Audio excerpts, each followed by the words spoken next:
What made you laugh the hardest in your entire life? Back in the mid-90s, when I was a 15-something teenager, my cousins and I had the house to ourselves, so one decides to put a porno in the VCR. I warned him that my dad was coming home soon and that he might want to think twice, but he didn't heed my warning. We kept watching the front door, so we'd be ready to eject the tape and not get caught. Lo and behold, my dad just happened to come through the side door in the garage that day and was suddenly standing there behind us. Myself and one of my cousins bolted out of the room when we noticed him. The third cousin wasn't so lucky. He noticed us running off and, with my dad right behind him, shouted after us, "Hey, where you guys going? Don't ya want to jerk your dicks?"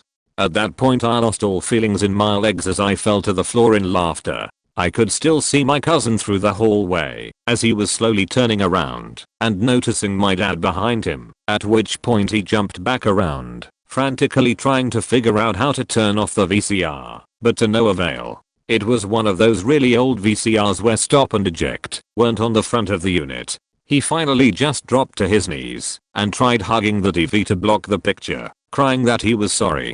I turned so red from laughter that it felt like I was running a fever. I had difficulty breathing for the rest of the day and my ribs felt like they'd been shattered. My poor cousin though, he not only got caught watching porn in hilarious fashion, but he also got teased for years about whether or not he was serious about his proposal to jerk our dicks in the same room together. Edit. My first gold and silver. Thank you, kind strangers. Also my highest rated comment. I'm so glad I brought everyone a good laugh this day, especially those thinking my dad was the one who made the jerking our dicks comment, which would have been extra hilarious and extremely out of character for him. I'm sorry I can't keep up with the responses, but your laughs have put a big smile on my face today. I'm off to bed now. To sleep. Yeah, sleep dusts off VCR. I was in college. I shared a dorm with my buddy Matt. My girlfriend, my first real love, had done something faked up and decided we weren't together. I was utterly heartbroken. I cried for days. I have a history of serious depression, suicidal tendencies, and it just sent me into a spiral. I remember laying in my bed with my arm over my face so that Matt wouldn't know tears were streaming down my face. He mentioned that an old friend of his from Round Rock, Texas would be coming to stay in our dorm for the weekend. I didn't give a shit, and I didn't even really remember until the guy showed up. He came in the door, Matt introduced him as Chet, and I stayed in bed with my arm over my face. Matt and Chet were catching up, talking about old times, when Chet asked what was my problem. Matt explained the breakup and the depression. Chet proceeded to walk over to my bed and pull the covers off me. He pulled my arm off of my face and said, "Not while I'm here, not on my watch." I couldn't stop crying.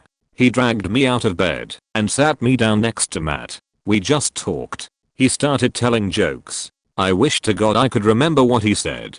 Within 30 minutes I had, for the first time in my life, fallen out of my chair laughing. I laughed so hard I cried. He was that funny. The entire weekend he had me laughing. I loved him for it. It was like meeting a brother or an angel or something. When he left I hugged him so many times and told him I loved him. We kept in touch a little bit over Facebook, just once in a while. One day I checked his Facebook at random. All of the posts said RIP, or I miss you so much. I couldn't figure out what was going on. It literally made no sense. I texted his aunt and said, "What the fuck is this stuff?" She said, "I'm so sorry, baby. Chet has hung himself." His ashes were spread in Garner State Park, outside of Round Rock. It was his favorite place. I was at my mother's house when I got the message. She hadn't seen me cry since I was 10 years old. I tried so hard to swallow it down. I broke down. It has been about 6 years, and I still think of him and break down. But I will never forget the day he got me out of bed and said, "Not on my watch." I may ask Matt, my old dorm buddy, just what it was Chet said to me to make me fall out of that chair. I will never forget Chester Hadel. I love you, Chet. Edit. Well, this got buried. At least I got it off my chest. Edit 2. I haven't checked my account in some time and had no idea this blew up or was even seen. Thank you for the kind words. I will try to think of a better update soon. Final edit. I asked Matt what it was that Chet said to make me laugh. He said it was nothing, and it was everything. He couldn't open his mouth without being that goddamn funny obituary.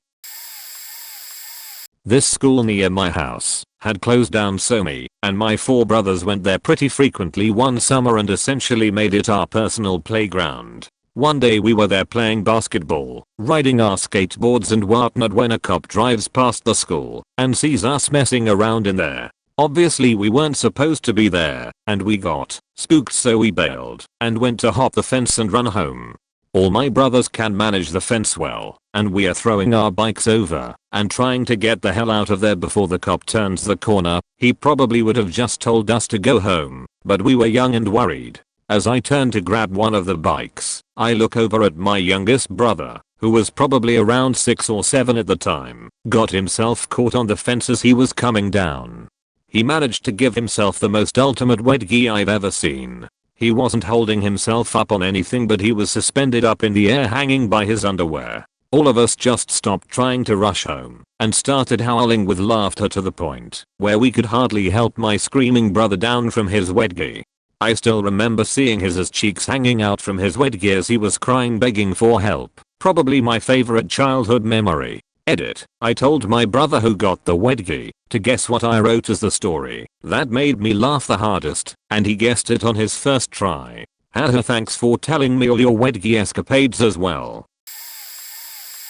It's still this story, and I hope it makes you laugh too. We could all use more of that. My son was 4. I told him to get dressed one morning. He ran away to his room, comes back like a half hour later, and he's wearing about 20 t-shirts all on top of each other, so his upper body looks huge, and then has a pair of shorts on.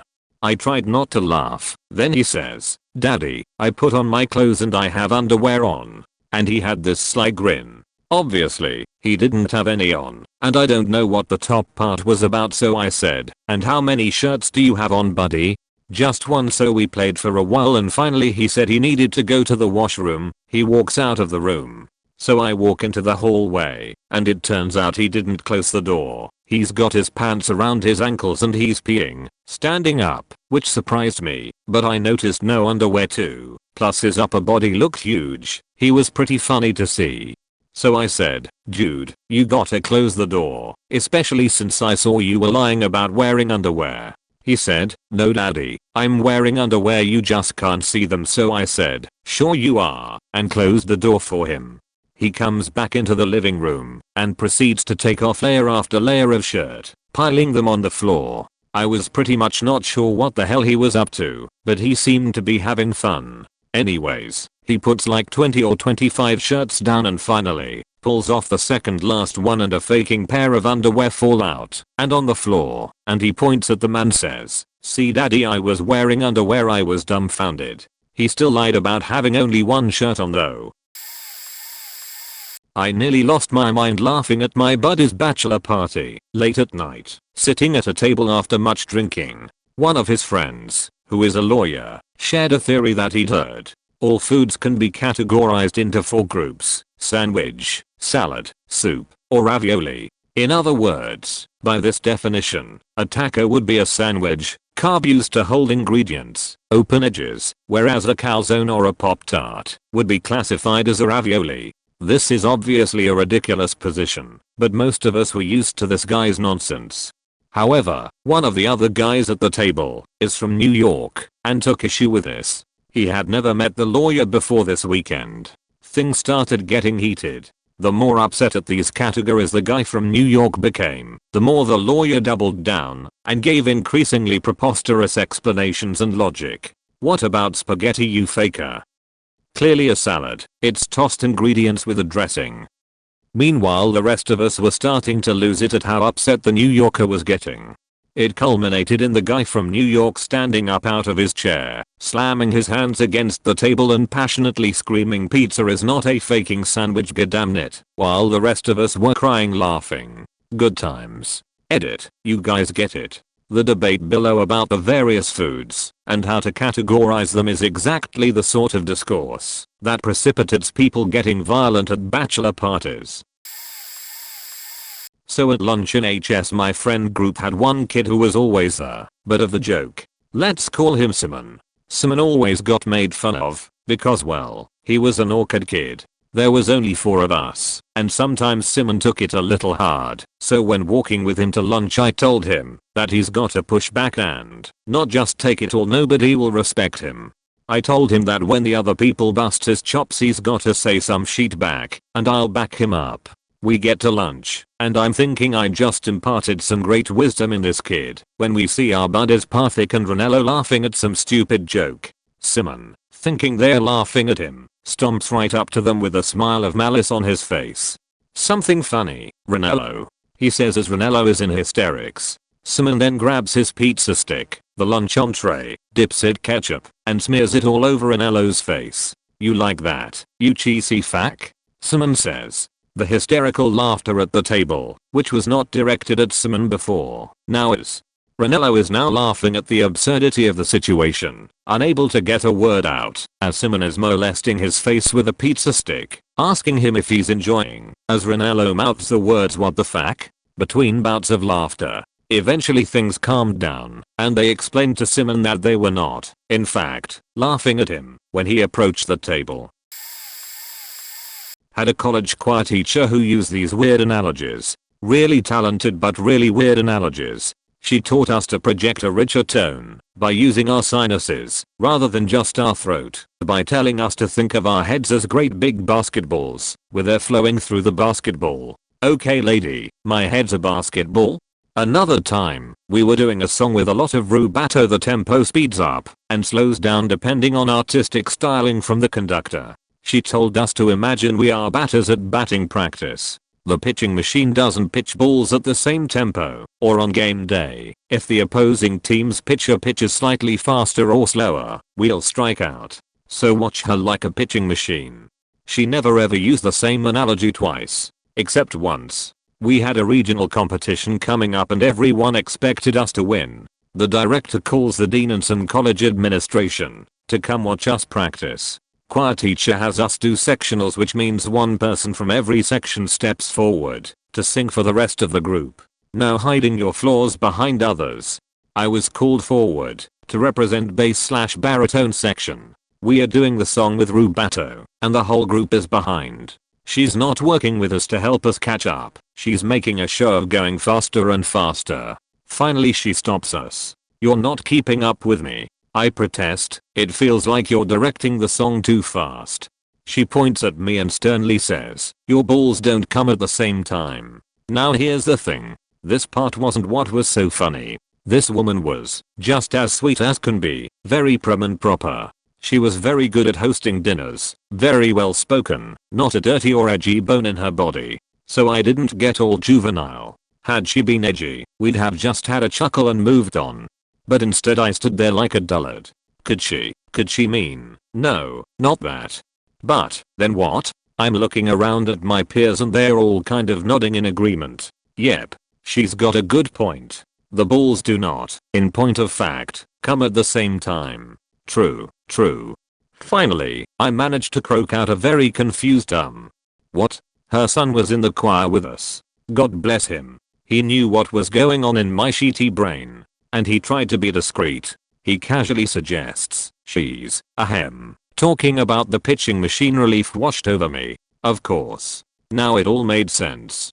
I said oh like the goddamn stoner I was, and was ready to move on with my life. That's when everyone started pointing and laughing at me, and the choir teacher's face went dark red. I tried so hard to stop laughing. She left the room, nearly in tears, and I followed her trying to apologize while doing that squeal speech thing you do when you're trying to talk while laughing. "I'm sorry for being so immature, glick, I didn't mean to offend you, hnnngh.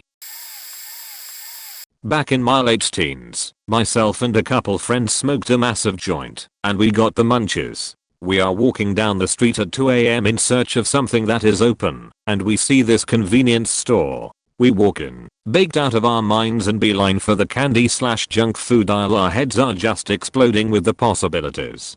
The sales clerk is just standing there looking at us. There is nobody else in the store, and it is dead silent. My friend then picks up this box of our caramels and says, oh my god, this. We are standing there in this store at 2 AM drooling over this box of our caramels for what seems like eternity. We finally decide to buy it, but we can't work up the courage to face this clerk while so high. So we are arguing quietly amongst ourselves trying to figure out who will go pay for this thing. After 2 to 3 minutes of no, you buy it. No, you buy it. We decide nobody can face this guy. So now we are standing in this store, and with the inability to buy anything, now we feel trapped, cause this store clerk is watching us, and we obviously walked in to buy something. How do we make our escape? My one friend then starts to laugh at how ridiculous the situation is, or well, she is trying to hold in a laugh, but it is slowly escaping like a held sneeze. She can't hold it any longer, and just starts laughing hysterically, like tears rolling down her face laughing. She is looking at us just dying of laughter. My other friend then just looks at me and just bolts for the door. I then did the same, and my other friend, who is still laughing uncontrollably, drops the caramels in the middle of the aisle and follows suit. We burst out to the parking lot, all of us laughing uncontrollably. We look back into the convenience store from afar and see the clerk just looking out at us with this perplexed look on his face. We are all bent over in laughter for the next 3 minutes or so. We finally gather ourselves, wipe the tears, and walk away like nothing happened. Posted this in another thread before. So my girlfriend and I, at the time, were on a vacation and decided to go gambling at a casino. We were about done and saw a photo booth and decided to get our pic taken. The one we picked was a wedding photo. When we started dating, we had decided to not get married, so it was kind of a joke. We put our money in and picked it, but it was only for one person.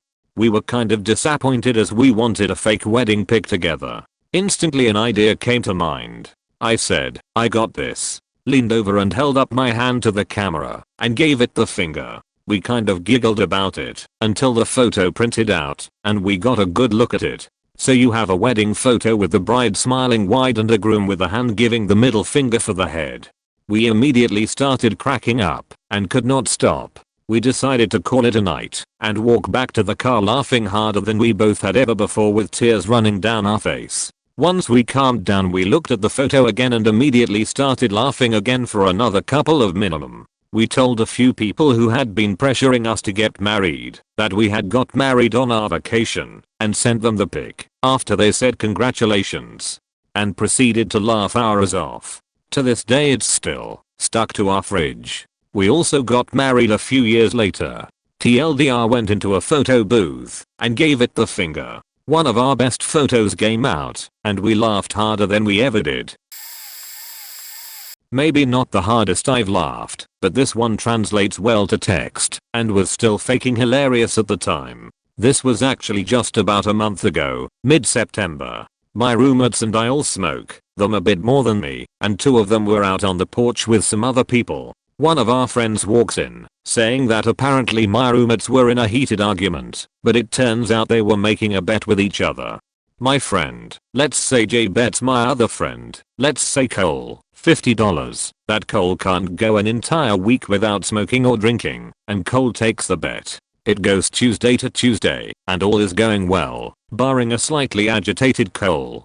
Jay eventually lowers the bet to $25 and takes the drinking clause out of it, so Cole can get faked up over the weekend.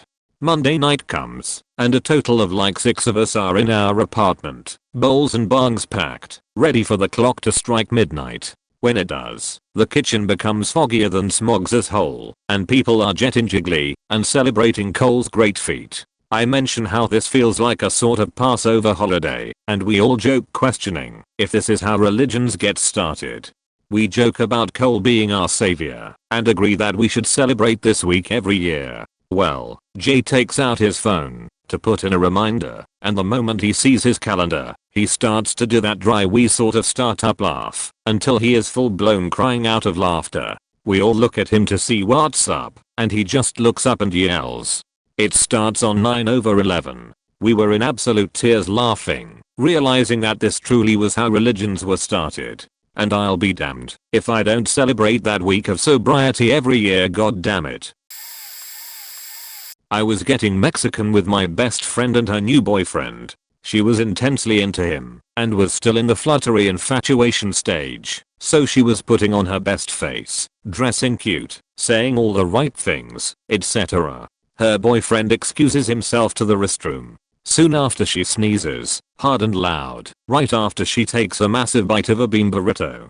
Instead of continuing on, she keeps her head down almost to her chest and is making a weird breathing noise. Alarmed, I asked her if she was okay or if she was choking. She lifts up her head and I can see she is not choking. Rather, the sheer force of her sneeze caused her to inhale refried beans from her mouth into her nose, which is now flowing from her nostrils onto the table.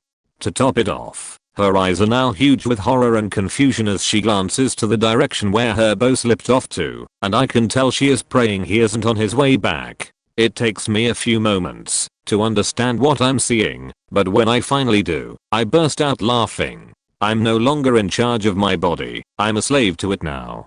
After I start laughing, she tries to say, please don't tell him, but you see, she never swallowed the rest of the beans. So as she says this, partially chewed bean burrito starts slipping out of her mouth. The whole visual of my beautiful darling friend with refried beans pouring out of her nose and mouth with her eyes helpless and massive with horror, while the love of her life could be back at any minute. The pleading fear in her voice. It was also absurd that I was laughing so hard I thought I would actually die. She was able to successfully clean herself up before her boyfriend returned, but I was not able to get myself together. I was laughing so hard tears were streaming down my cheeks. By this time, she had started laughing too, and we both got caught in a laugh cycle where we were just feeding off each other. Her poor boyfriend asked what was so funny, but we could barely speak at that point. It took us about 10 minutes to get a hold of ourselves, and even at that point we couldn't make eye contact without laughing again. For the record, I never told him. They're married now, so I might have to one day. TLDR, best friend leaks refried beans from several orifices, while the man of her dreams is just around the corner. I was on a 13-hour road trip and there were 4 of us in Insuv. We were coming back from a rugby tournament and everyone, except the driver, was crushing road beers. Now in order to maximize our travel time we went ahead and got 2 of those wider-mouthed bottles of Gatorade. We would drink the Gatorade and use the empties to pee into and pour out the window as we drove. I thought this was hilarious, and it went well for a majority of the trip. That is until my friend beside me in the backseat requested one of the pee bottles. Important to note here that the other pee bottle was currently occupied. So he starts using one of the pee bottles, and he gets halfway, and it doesn't sound like he's slowing down. So he starts requesting the use of the second pee bottle. However, as I mentioned, it was currently being used by another member of our party. He begins to get frantic as the bottle begins to get closer to the top. The other pee bottle is being emptied out the window as fast as the laws of physics will allow. All the while my friend is growing more and more frantic at the prospect of peeing all over himself. The driver is constantly looking in the rear view to see if his backseat of his SUV is going to be decimated by urine. The passenger in the front seat is holding the other pee bottle out the window and yelling an eater on its usability, and here I'm in the back seat watching all of this go down, not knowing whether I'll be covered in urine or witness the greatest high stakes relay event in my lifetime. My friend peeing in the bottle, realizing he's about to run out of room, says he's going to try and pinch his flow off to try and give my other friend who is emptying the bottle precious time. Just as he's run out of room in his bottle, my friend in the passenger seat exclaims that his is empty. The empty bottle is passed back in a flurry of hands and excitement as I grab it to pass to my friend who had just pinched off his flow. But he doesn't reach for it straight away. Instead he looks at me with an empty pee bottle in my hand ready to give it to him, and just kind of half shrugs and says that I don't need it anymore.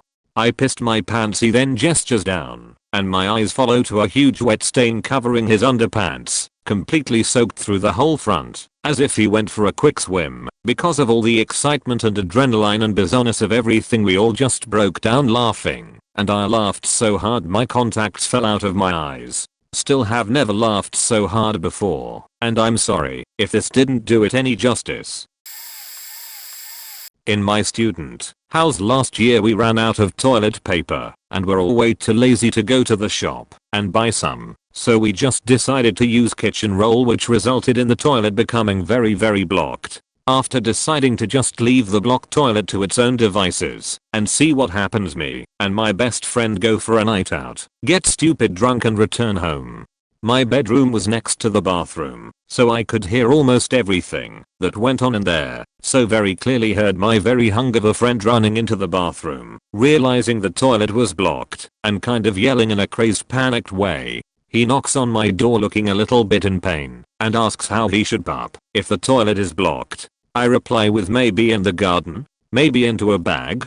He takes me up on the bag idea and goes to get a carrier bag from the kitchen. He then returns to my room to ask how he should do it. I suggest squatting over it and folding the opening of the bag over itself to create a more structurally sound pup hole. He pauses for a second, looks at me, and then realizes that I've already done that exact thing earlier in the morning. Disgust, disappointment, and hilarity ensue.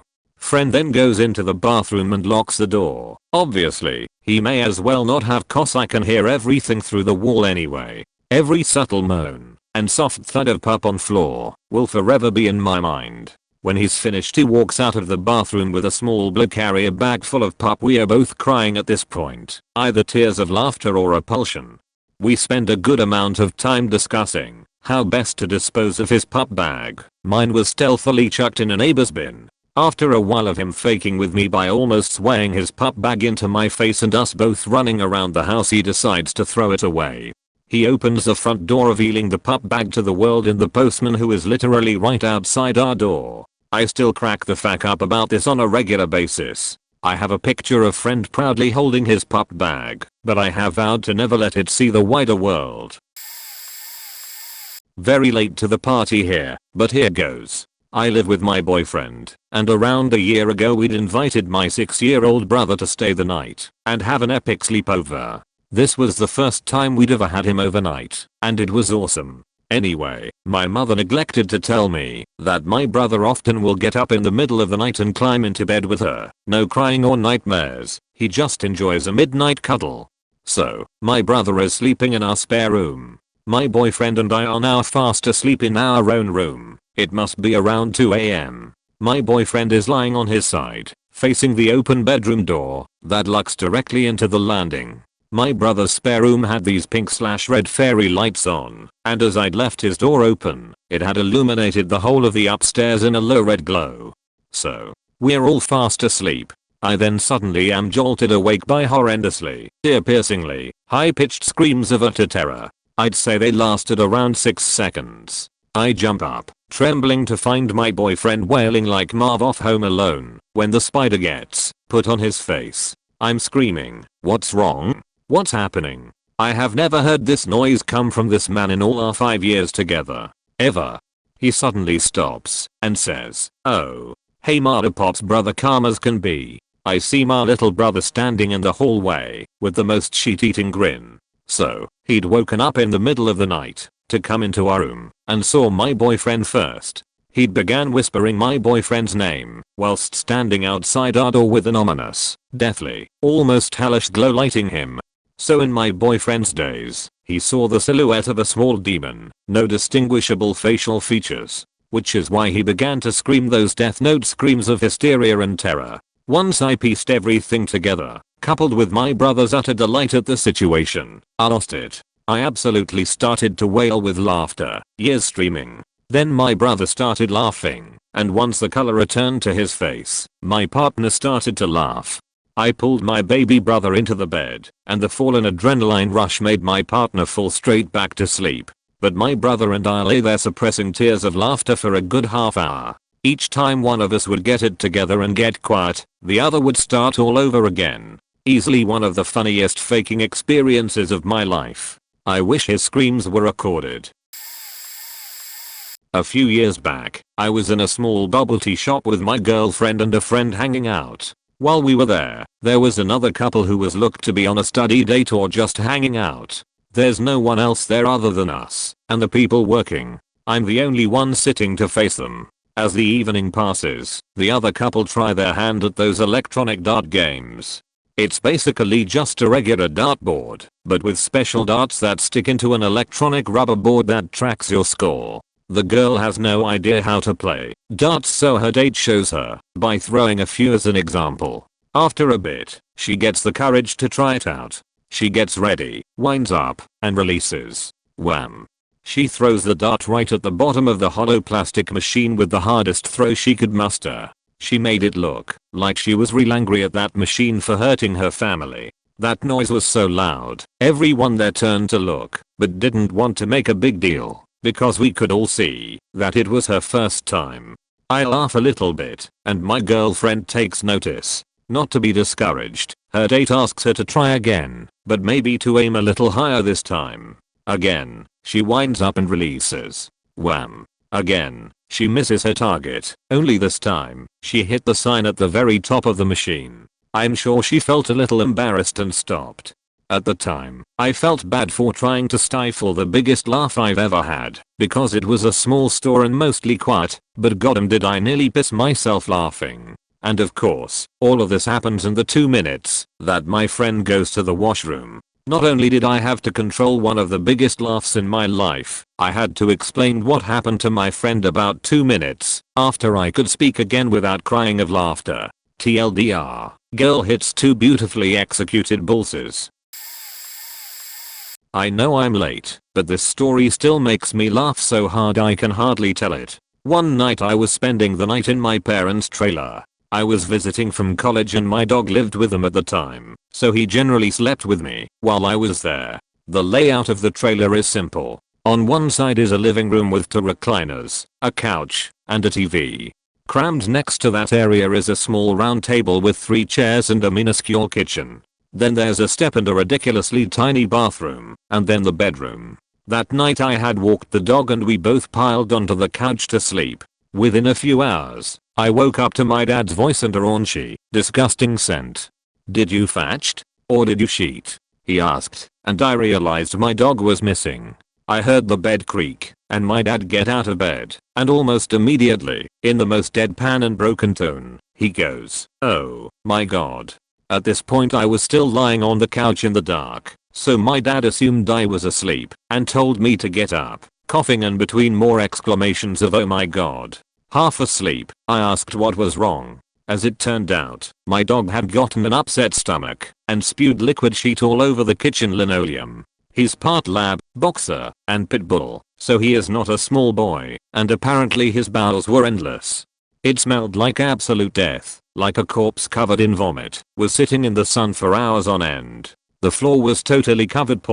As soon as my dad said, "Jesus Christ, your dog shit all over the goddamn kitchen," I lost my goddamn mind. I skipped laughing and went straight to sobbing. My whole body was shaking so hard that I was actually moving the whole trailer and woke my mother up in the bedroom. She heard me crying and asked what was wrong. I tried to tell her, but couldn't choke it out between all of the sobs and tears. All I could get out was Deku, which is my dog's name, and sheet. She was actually more angry that I woke her up than anything else, and my dad ended up cleaning the kitchen while I tried to regain control of my lungs. My dad seemed to find it much less funny. My girlfriend, now fiancé, a couple of years ago. This is one of those situations where you really had to be there, but fuck it, I have a keyboard in front of me and 5 minutes to type, so you're getting it. We had a party in the summer. I've never really considered myself a party person, and definitely not a host, but it turned out I had a really good time and got nicely hammered. I'm not much of a drinker, generally, but I had a skinful. Her son, 22, was mixing me vodka and coke, the bastard, and as the party was winding down, about 2 AM, those of still around just sat on the deck to shoot the sheet. Eventually we went to bed. I woke up the next day feeling like shit, entirely deserved, but eventually I make it downstairs to where the half a dozen or so people who stayed over are having coffee. They all look at me weirdly. Odd, but nothing that new, tbh. Anyway, after 5 minutes, girlfriend looks at me and says, "You said you remember everything you say when you're drunk, right?" Me, "Yes, why?" Huh, "So do you remember what you were talking about last night?" Me, Long story short, apparently the conversation had turned to pornography, and not only was I amazed at one lady present saying she has some porn on DVD, not the fact that a woman would watch porn, but that it was a DVD FFS, I decided to tell everybody present how much I love porn, and then went into detail talking about the various themes and subtypes I look at most. I still don't remember any of this, and it's not, even though I do love porn any more than any other dude who spent a large part of his early 30s single. That's not the funny bit though, it did become kind of a running gag with us for the next few months, but nothing spectacular, and I figured I was kind of due for some ribbing given that I still don't remember it. That October, we are out to dinner with a couple of the friends who happened to have been at the party, and hence know the porn story, and the conversation gets around to the Olympics. I go on this, probably boring, monologue about how much I love the Olympics, even the sillier sports like ice skating, because I always appreciate when people can do things well that I know I'll never be good at. This is when a lady of mine jumps in and says, is that why you love porn? After a brief pause I and the others burst out laughing to the extent that I was close to tears. Usually I'm the funny one, quips, puns, etc, but her timing that night was so perfect that I still tell the story now, even though I was the butt, as it were. I was like 14 or so. A buddy of mine lived like 3 houses further in the street and we were really close friends. One day he told me a story about something he did that day. Just picture this in your mind. He lived, with his parents of course at 14, in a house with 2 floors. Living room downstairs with nice big windows at the front and the back of the house. 2 bedrooms upstairs. Just windows at the front and a nice balcony with cloth lines at the back. He had this thing to clean the chimney with. His dad probably left it upstairs after using it. You know, a ball with metal hairs on it. English is my second language so bear with me, and a rope attached to it, so you can lower it down the chimney and lift it up again. They have a nice garden with mostly grass out back, and he was curious what would happen if he threw that thing from the 2nd floor balcony on the grass. Why? We were 14. So, he picked up the thing, checked if nobody was standing in the garden, and gave it a good throw over the edge of the balcony. A good throw with some good speed. And then, he told me with a straight face, the end of the rope got stuck on the cloth lines. I nearly pissed myself. Couldn't breathe anymore. Tears running down my face from laughing. Of course being 14 helped a lot, but I never laughed that hard again. The thing swung right into the big rear window of the 1st floor. Parents were sitting in the living room and nearly got a heart attack, as did he, as he was trying to think of escape routes. He considered jumping off the balcony but eventually didn't, because if the shock the punishment from his parents wasn't even that bad, so he got lucky. Here's a word of advice, don't attend a car crash as part of a first date. I was 19 years old and recently single when I first tried my hand at online dating, and suffice to say, it didn't go well for me. Whether because of problems with my profile, my unrealistic standards, or just sheer bad luck, I seemed entirely unable to find anyone with whom I actually felt a connection. Finally, almost as an act of surrender, I agreed to meet for coffee with a young woman, whose self-description had painted a picture of an interesting, but physically unattractive individual. We made plans to visit a cafe near the beach, and I set out with only barely flickering enthusiasm. To my surprise, the girl turned out to be much more appealing in person than she'd appeared on the internet. I even told her as much, and she confessed to having intentionally offered images that downplayed her beauty. It was a rather pleasant turn of events, and since the young woman claimed to find me similarly entice, the 2 of us sat down near the coffee shop's front window for what I was certain would be a mutually enjoyable first encounter. We spent a few minutes debating what to order and who would pay for the first round, then turned our attentions to one another in full. Just as the conversation was getting started, though, we were interrupted by the loud screech, pop, and crunch of a fishtailing car plowing into a nearby tree. As is wont to happen in such circumstances, many of the other customers gathered around to gawk at the scene. Murmurs of speculation rippled through the small crowd as we all watched the car's driver climb out and survey the damage, followed by gasps of shock and alarm as people noticed that her head was bleeding. One of the cafe's employees went to call 911 and my date asked if we should try to help the woman. I was about to respond with my agreement, but the words never came out, largely because they were replaced by uproarious laughter. Please understand, I wasn't making light of the car crash. In fact, at the exact moment that I'd been encouraged to assist, I'd caught sight of something that my brain decided was too funny to ignore. From behind the wreckage, there came an enormous, almost spherical, man riding on a motorized bicycle. He looked to be about 50, had an expression of intense concentration on his face, and was moving so slowly that it really seemed like he should have toppled over. Each of the man's limbs were frozen in place, statue-like, as the dull whine of the vehicle's motor struggled to inch him forward. I don't know why I found that so amusing, but I couldn't stop myself from laughing. Tears of mirth clouded my vision, and no matter how hard I tried to restrain myself, I just couldn't stymie my amused outburst. Needless to say, it didn't make the best impression on the girl across the table from me, and I could feel the disapproving stares of the other patrons from all around.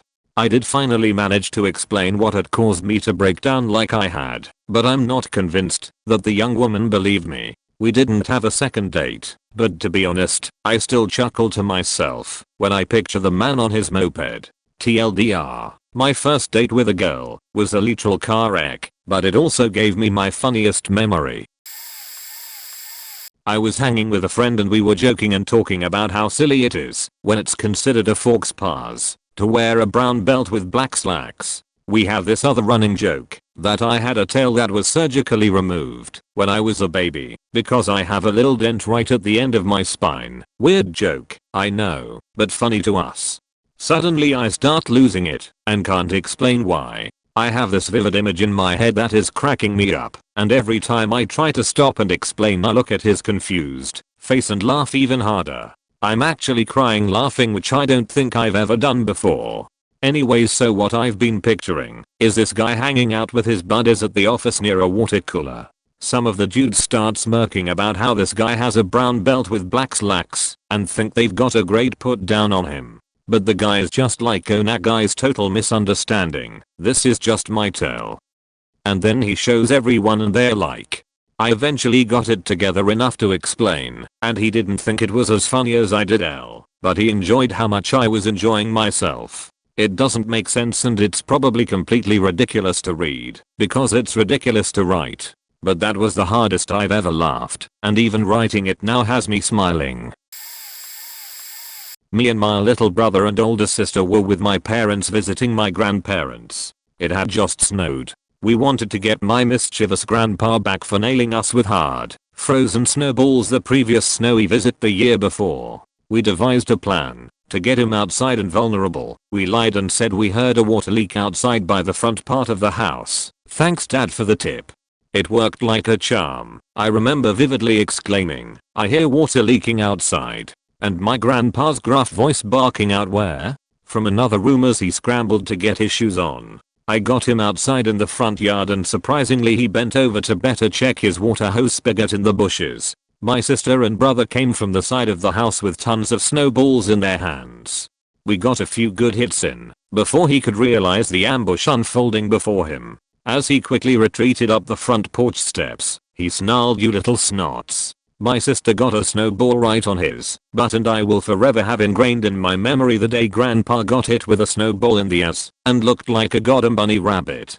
My granny locked him out on purpose so we could throw more snowballs at him, but we were too busy gasping for air as we laughed so hard we peed our pants. My sister and I sounded like we were dying as we rolled on the ground in our hysterics.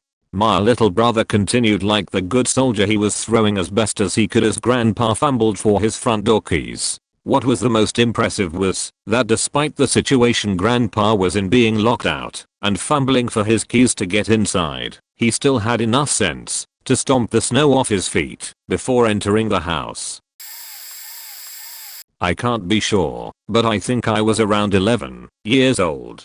It was around that time that I used to spend a lot of time at my grandparents' house so that I would have someone watching over me while my parents were at work. One of those days my grandpa's who was a public notary secretary, came over for a visit and brought her kid, around the same age as me, along. So naturally we were left to figure out which way is best to spend our time. My grandparents lived in an old-fashioned house, in the city nonetheless, and had a chicken pen. It was a season for onions, since there were some onions fresh from the garden lying around waiting to be washed and used later. There were many of them, so I figured I could borrow some. I picked one up and threw it over the hen house. My mate did the same and picked an onion and threw it over the pen as well. At some point we agreed that this was a show of dexterity and mastery. So we did this maybe one more time. Granted, we would have picked up the onions that ended up over the pen later. It was then that I figured I must throw the furthest and highest of us too. So I picked an onion and swung my arm a few times, a strategy employed by many cartoon characters, and threw it with all my might, aiming high and without doubt. Now at this point the visual and auditory aspects of the result were very homogeneous and were unexpected to see and hear. The onion wasn't flying over. On its path it hit a part of the metal roofing of the hen house/hay storage, ensuring a representative thunk, then fell inside the chicken's water pot, ensuring a representative pluck and chicken scatter.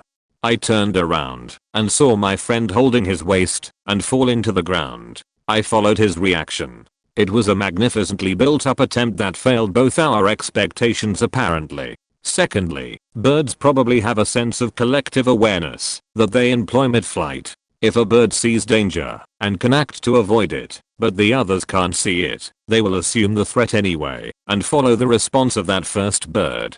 Maybe the thunk of the metal alerted some to spread or duck for cover, and maybe they saw us fall to the ground shot by that obvious threat as well. That is a great explanation for why a pigeon flew straight into the closed windows of a kiosk that was a few feet away from us. That did it. I changed color and couldn't see anything anymore because my eyes were closed, and the plop of the onion and that pigeon's dive were the last thing I saw.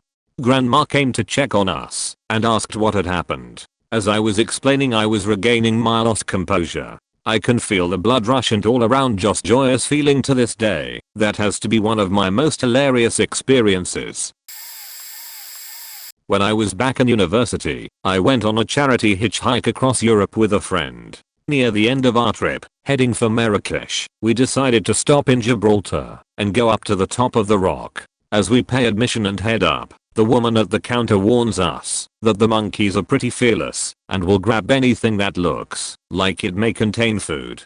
She specifically pointed out my friend's black plastic bag, to which my friend brushed off and said that it would be okay. Cut to 10 minutes later, we are on top of the rock and the monkeys are hanging around, eyeing my friend suspiciously. A big one approaches from behind him, and, just as I turn around, it grabs his black bag. My friend, grabbing the bag as tightly as he could, panic across his face, looks at the monkey, and says, "Give it back." Underestimating the monkey's strength, how often do you stand off against one? With one great yank, the monkey takes the bag from him, running with it to the wall on the edge of the cliff. Again, my friend stares it down and yells, "Give it back." The monkey, clearly amused, does a little dance with the bag and casually tossed it off the cliff, jumping after it. My friend looks back at me in horror. I'm already laughing hard, but not as much as when he tells me that he was keeping his passport, money, and diary all in that plastic bag. I feel bad for laughing, but honestly, funniest thing to ever happen to me. Who puts everything important in a plastic bag when traveling?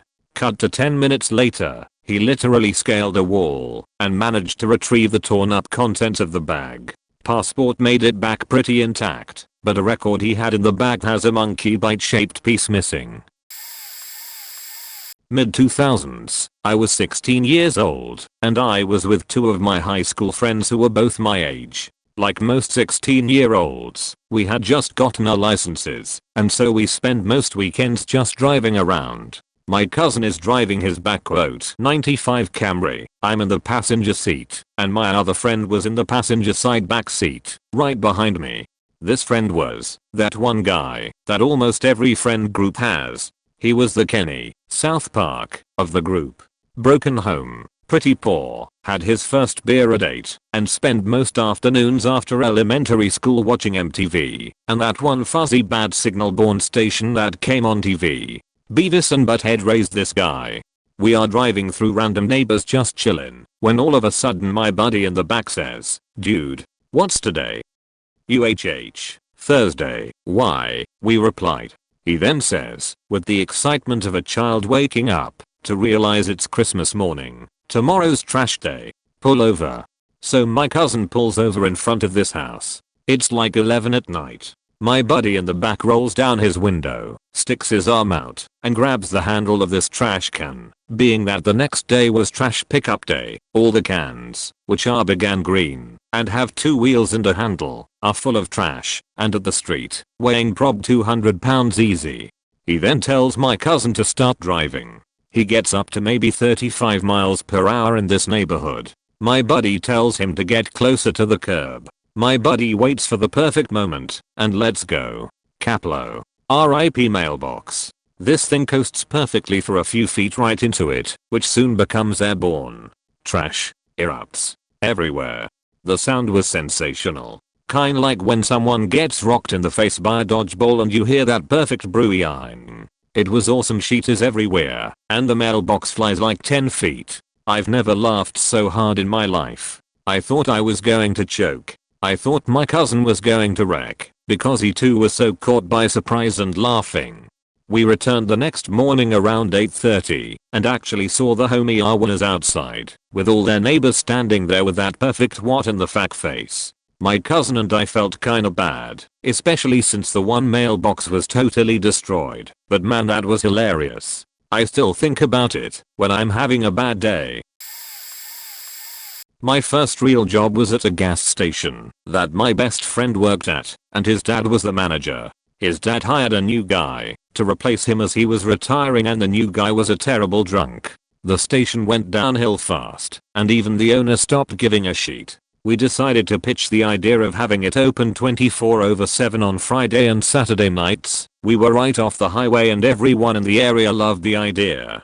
One guy was crazy and decided he wanted to destroy our old security camera TV because we just got a new one and nobody wanted to take the old one. He goes around back and gets on the roof of the station with the TV, preparing to throw it off the roof. As he is doing this, 2 cars pull up and stop right in front of the building.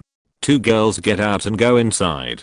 As they are inside, my friend on the roof takes that and goes to throw it. We yell at him that there are people parked there. He panics and instead of stopping, grabs the power cable. The TV snaps back and dangles for a few seconds, but then falls inches from the hood of the first SUV. The girls look out from the building, horrified.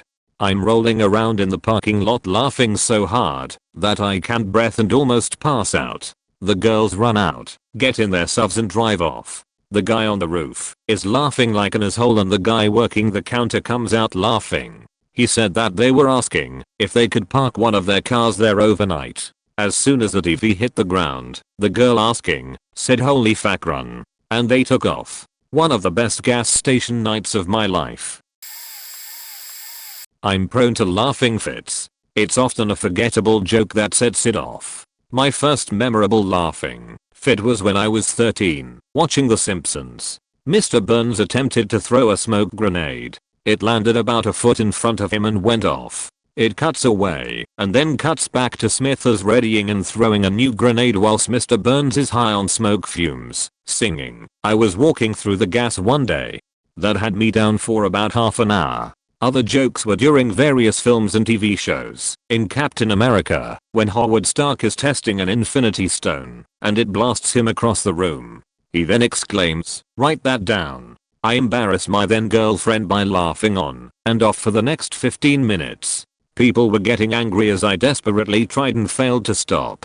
In one of the Muppets films, the big bear guy places his eyes on an eye scanner designed to let him into a secure room. There's a bright flash as it scans his eyes. He then turns back to face the camera, and you see his eyes for literally the first time ever. Even now this has me smiling. Ed is demonstrating reverse psychology to Eddie. He tells Ed to not eat that dirt. Ed immediately shrugs it off, laughing slightly to himself. After a second's pause, he glances back at the dirt and can't help but eat it. My brothers and I reference this joke more often than you'd think, and various permutations of it have always made have a laughing fit. The latest version of this was when I was watching Interstellar with my youngest brother.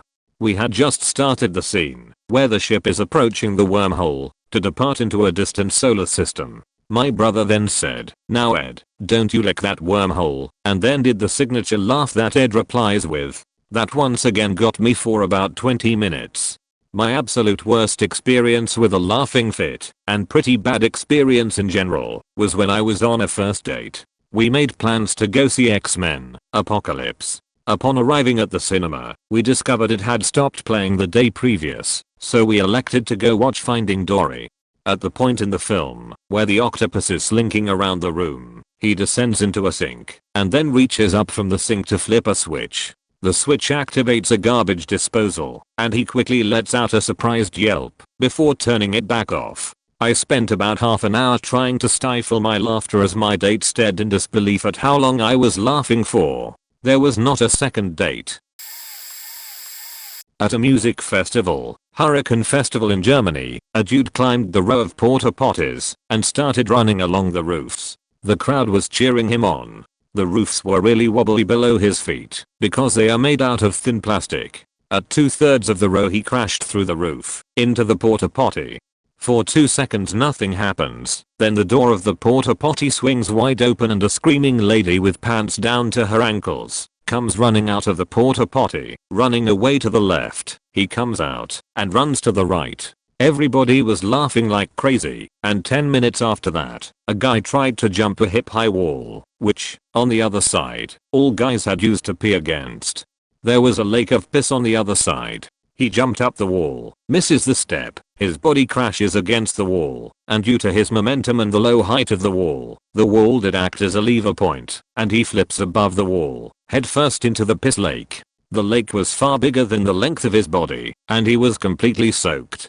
When I went back to the camp to my buddies I was like I saw the craziest thing ever. You won't believe me, and somebody else interrupted me and was like, "Thank God, you have seen it as well." I thought nobody would believe me.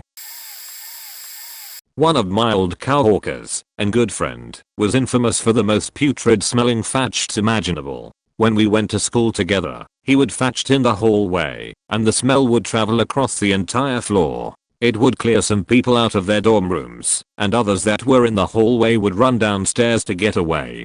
It was terrible. So sometimes, he would cover up the sound of his fatcht with a cough, just so he could blame it on someone else. But everyone already knew that, if it smelled that bad, that it was him. Eventually he got used to the reality, but I still caught him doing it every now and then, depending on the company. Fast forward to a few years ago, we were at work in the back room.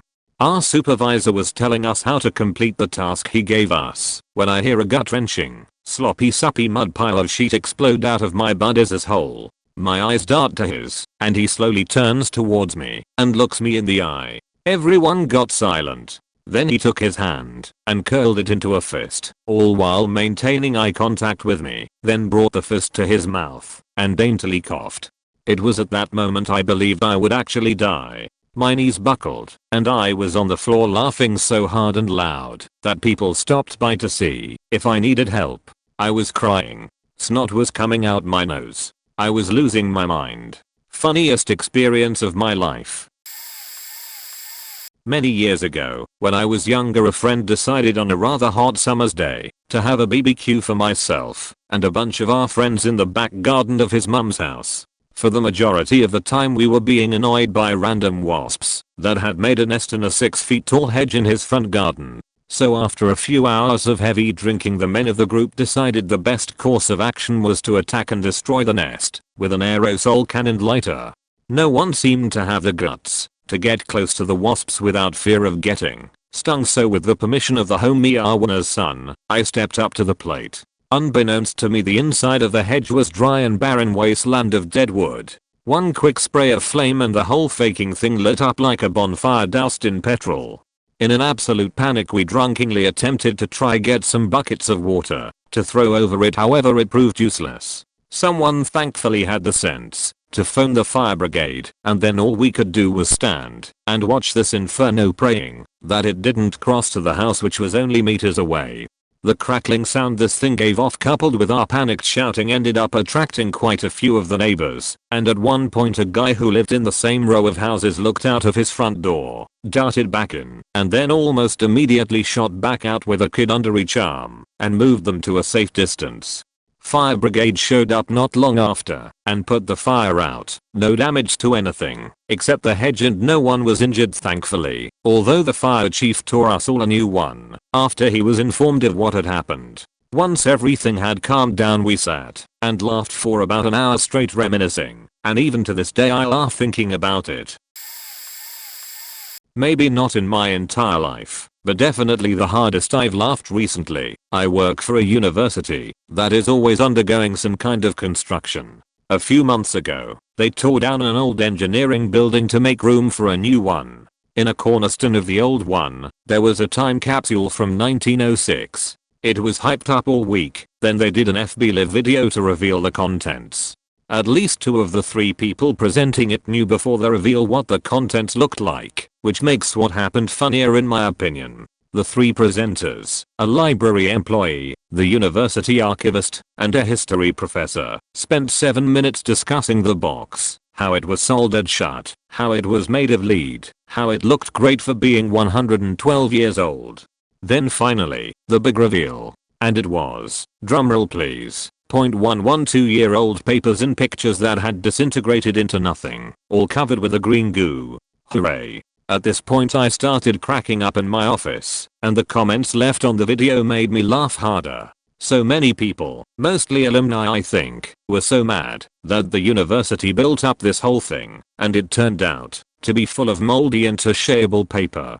Luckily, the archivist knew what was put in the box originally, and spent the week scouring the archives for copies of the photographs and papers. So she kindly presented those to the audience, but the damage was done. I probably shouldn't find it as funny as I do, but the irony of it all made my day. Oh look, what a great piece of history. And it's nasty paper. Okay.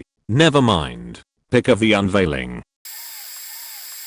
My one brother is a straight, no-nonsense type of guy who is about as stone-faced and stoic as one can get. At the time of this story, he's 24 and I'm 30. One night a few days before Christmas, I came home late, around 2 AM, to the family farm, and saw a light on out in the shop. Thinking someone forgot to turn it off, I head out to it, but as I approach, I hear power tools.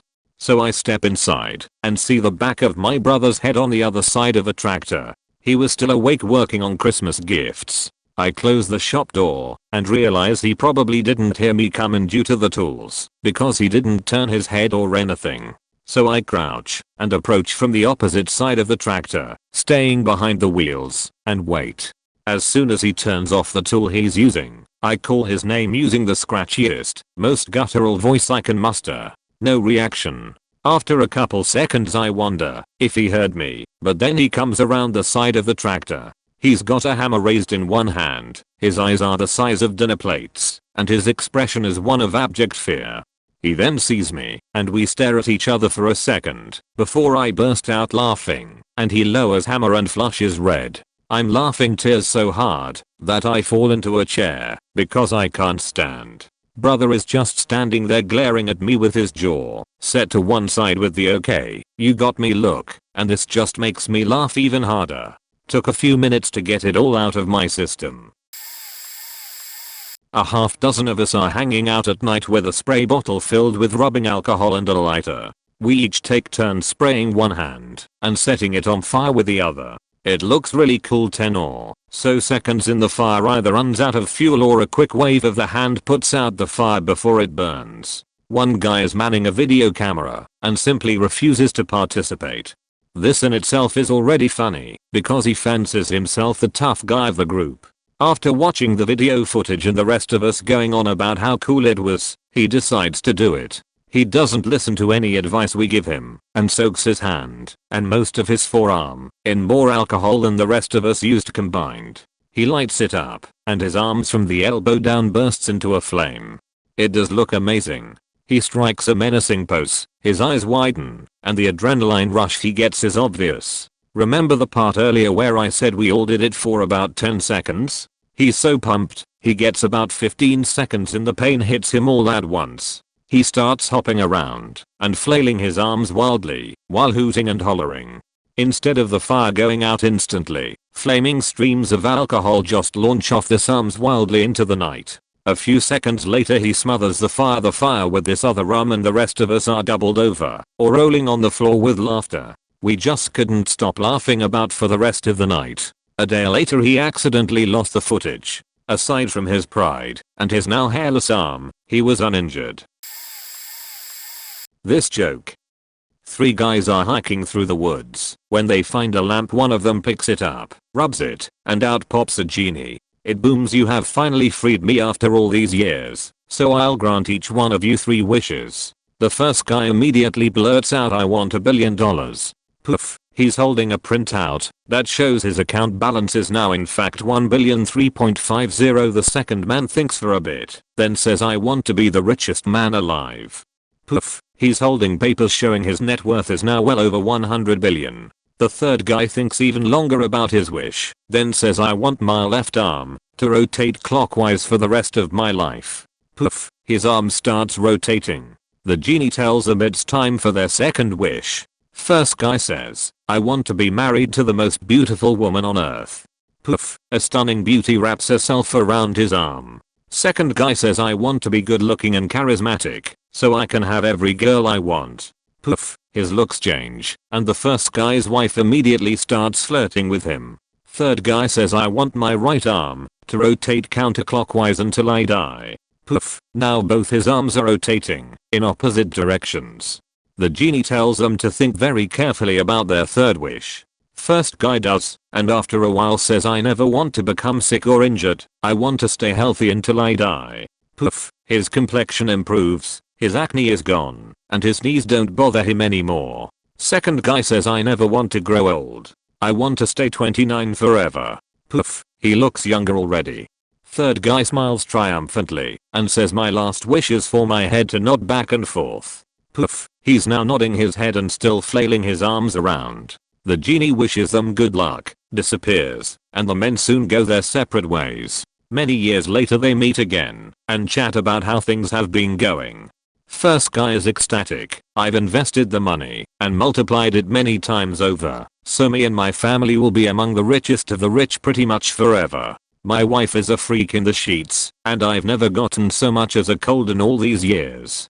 Second guy smiles and says, "Well, I built charities worldwide with a fraction of my wealth. I'm still the richest guy alive and also revered for my good deeds. I haven't aged a day since we last met, and yes, your wife is pretty wild in bed." Third guy walks in, flailing his arms around and nodding his head, and says, "Guys, I think I faked up. When I was 13 there was this girl named Chloe who kept kicking me in the bum. She wasn't even particularly higher in social status to me really. We were both a few steps above nerdy yet 20 steps away from popular. But she was in a different group from me and had some newfound confidence when she started dating this hot, albeit retrospectively icky, 17-year-old. She had turned into one of the nastiest ditch-a-dish girls I've ever met. Seriously. She would just randomly come up and kick me in the bum. No provocation. Nothing. I got tougher as high school progressed, but at that point I was miles away from ever engaging in a physical fight. She wasn't even worth it to me honestly. Meanwhile around the same time I had befriended a bunch of the really nerdy boys in my music class. They made me laugh, and I liked that they didn't care what people thought.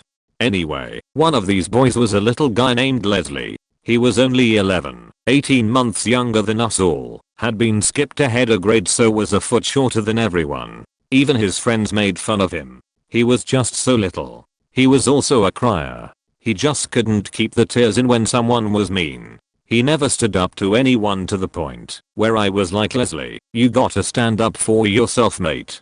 Anyway, one day before class Chloe comes over and randomly kicks me in the bum. It hurt like hell, and I faking saw red. I turn around, and she's standing there laughing with her friend. Out of nowhere little Leslie came up from behind her like a little Energizer bunny and kicked her squarely up the ass. I'm 31 years old now. I will never in my lifetime laugh as much as I did in that moment. Little Leslie defended my honor. She never kicked me again by the way.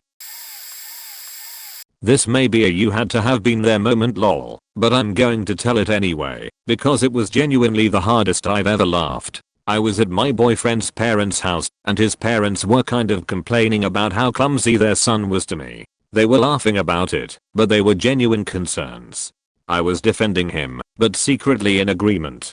Sometimes he hurts himself in the most ridiculous scenarios, never seriously, but if it happens, it's him. Anyways, the very next day my boyfriend borrows his dad's truck to go to Home Depot. They are carpenters, and he needed the truck to pick up wood.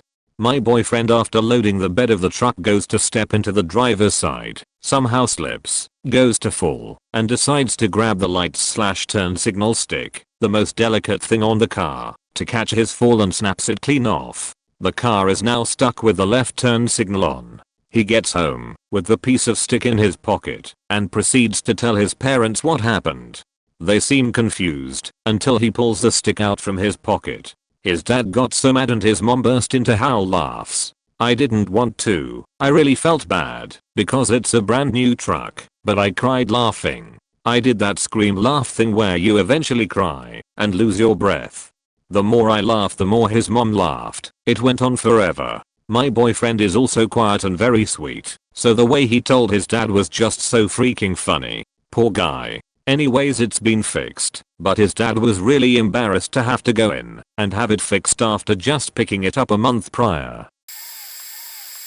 When I was in university in the early 2000s, there was a popular challenge going around, drinking a gallon of whole milk in 1 hour. One afternoon, 2 guys decided to go head to head on this challenge. Suffice to say, each one had a different approach. The first guy, we'll call Sam. Sam was a pretty solid guy, football player, 5 minutes and 10 seconds, 220 pounds of muscle.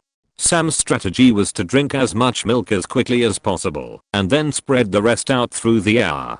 The second guy, we'll call Ryan. Ryan was 5 feet 2 inches and about 220 pounds of not muscle. Ryan had a different approach. His plan was to eat peanut butter sandwiches for an hour and wash them down with the milk at a slow and steady pace, with the idea that the sandwiches would absorb the milk and allow him to drink more.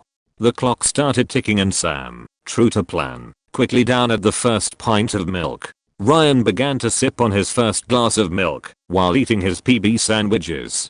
By the time Ryan had finished his first glass of milk, about 10 minutes, Sam had consumed about 1/2 gallon of milk. At this point, Sam began pacing around the room, hands on his hips, taking deep breaths.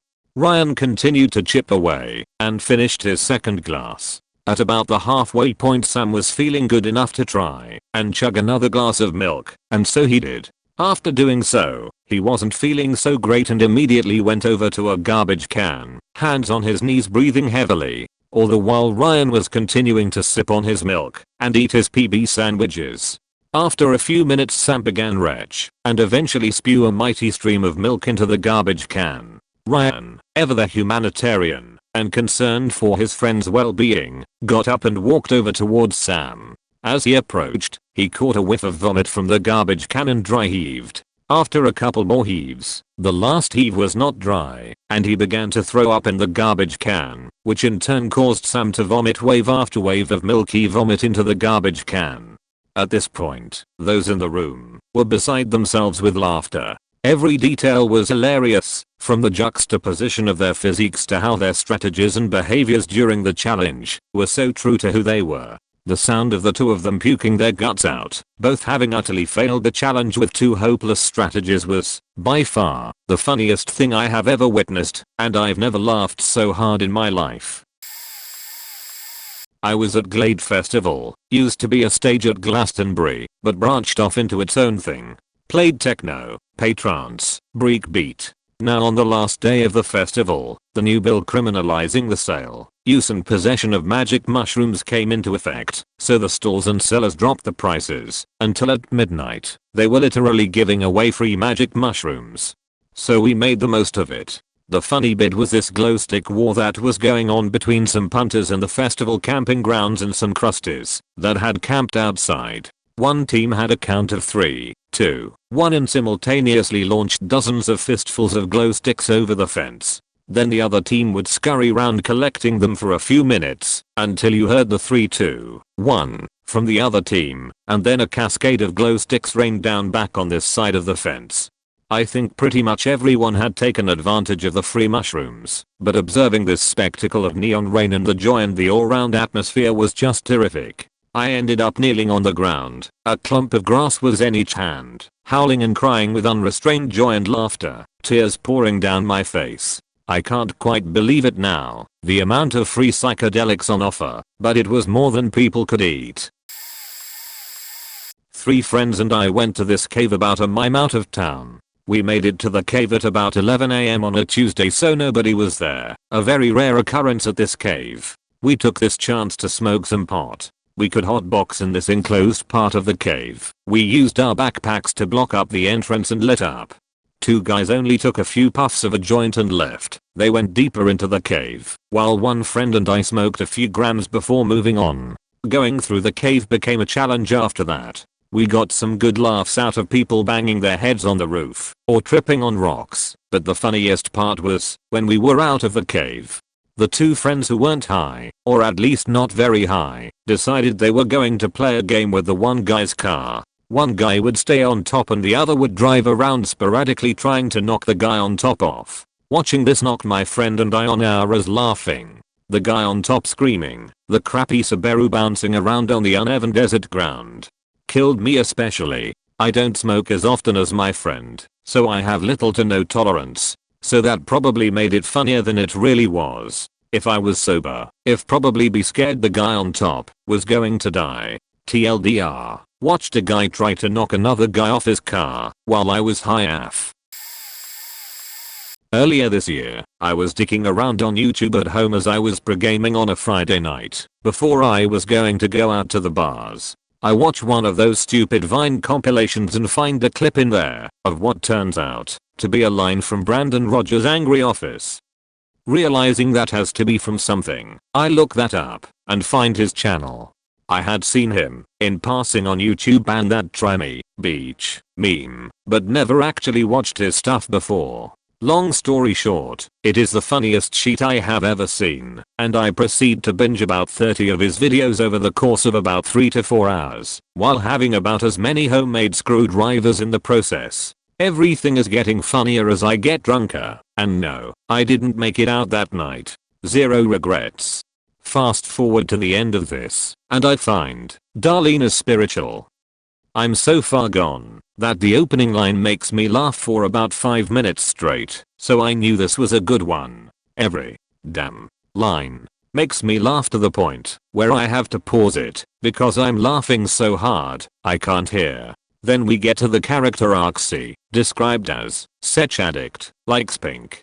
The delivery of her line, the pacing and timing in the video, and the fact that the joke is astoundingly funny, combined with my high as fuck back means that when I hear that joke, I instantly lost it and laughed uncontrollably for about 43 minutes straight and couldn't get composure of myself in that time either. Fell out of my chair and just laid on the floor and laughed like a freaking psych ward patient. Funniest thing I've ever heard, and it still gets me every time.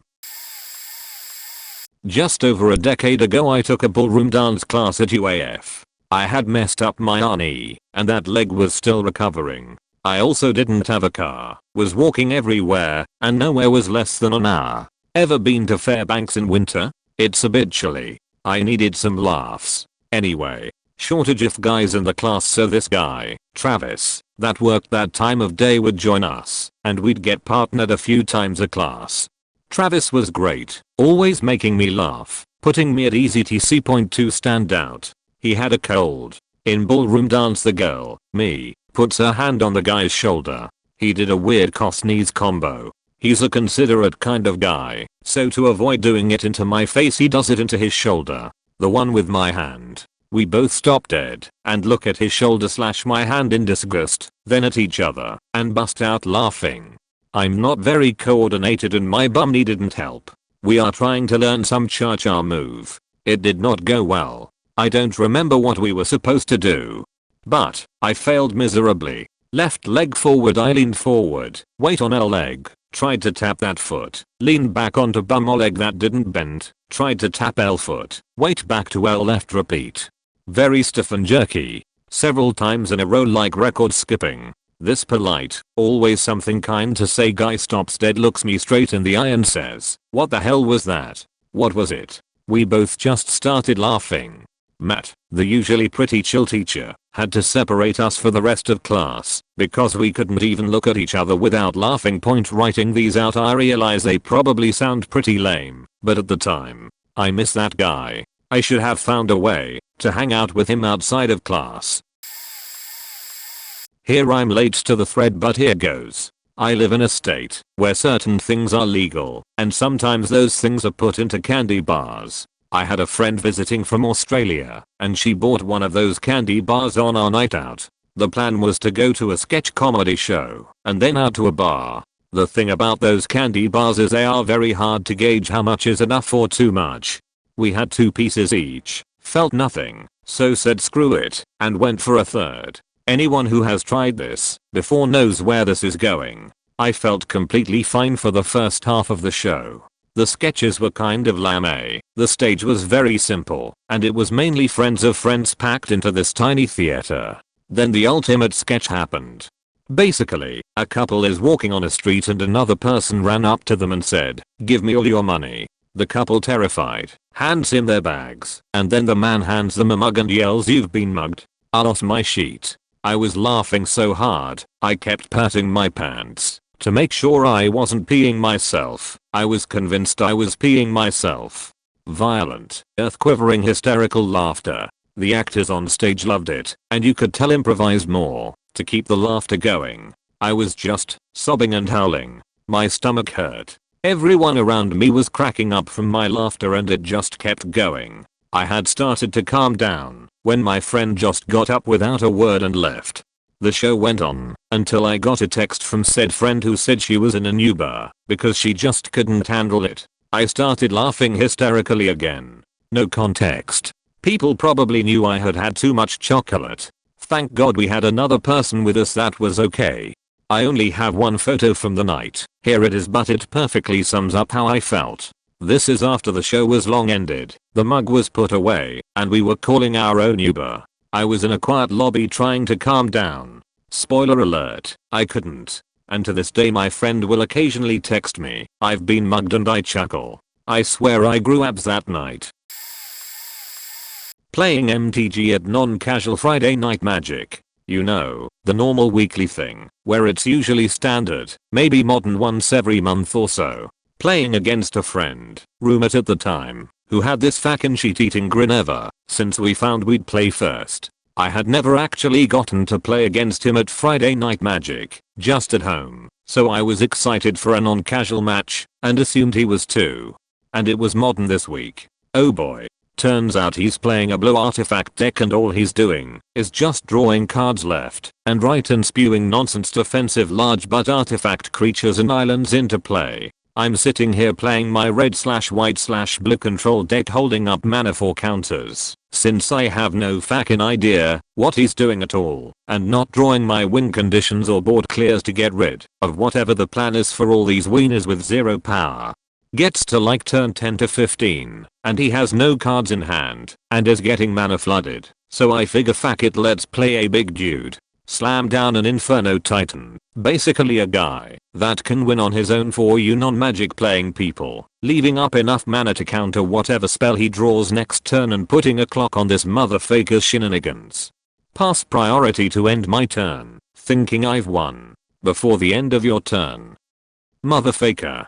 He has one of these fakers jammed in every single sleeve under the cards. Untap. Combat.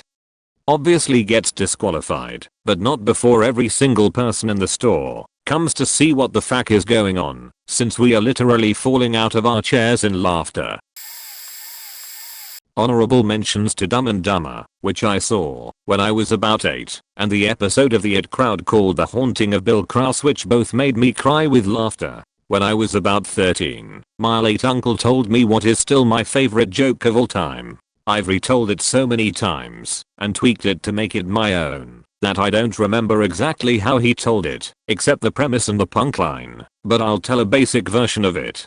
A guy runs out of petrol at dusk in the middle of nowhere and finds himself walking into a strange motel hoping to get a cheap room. He walks up to the desk and is greeted with a friendly hello by the staff member. "Hello to you too. I'm hoping to get a room for the night. I've ran out of petrol and it's a fair hike to the nearest station." The staff member taps on his computer and suggests a room and a price. "No, that's too expensive. I have this much." He shows the man a handful of loose cash. The man frowns. "We do have a room in your price range, but it's not one we usually rent out. There's a rather specific rule about the room." "Fine, whatever, I'll take it." The man turns and takes a key off the wall behind him. "It's yours for the night. Just don't touch the pink bear." "The what?" "The pink bear. Just don't touch it and you'll be fine."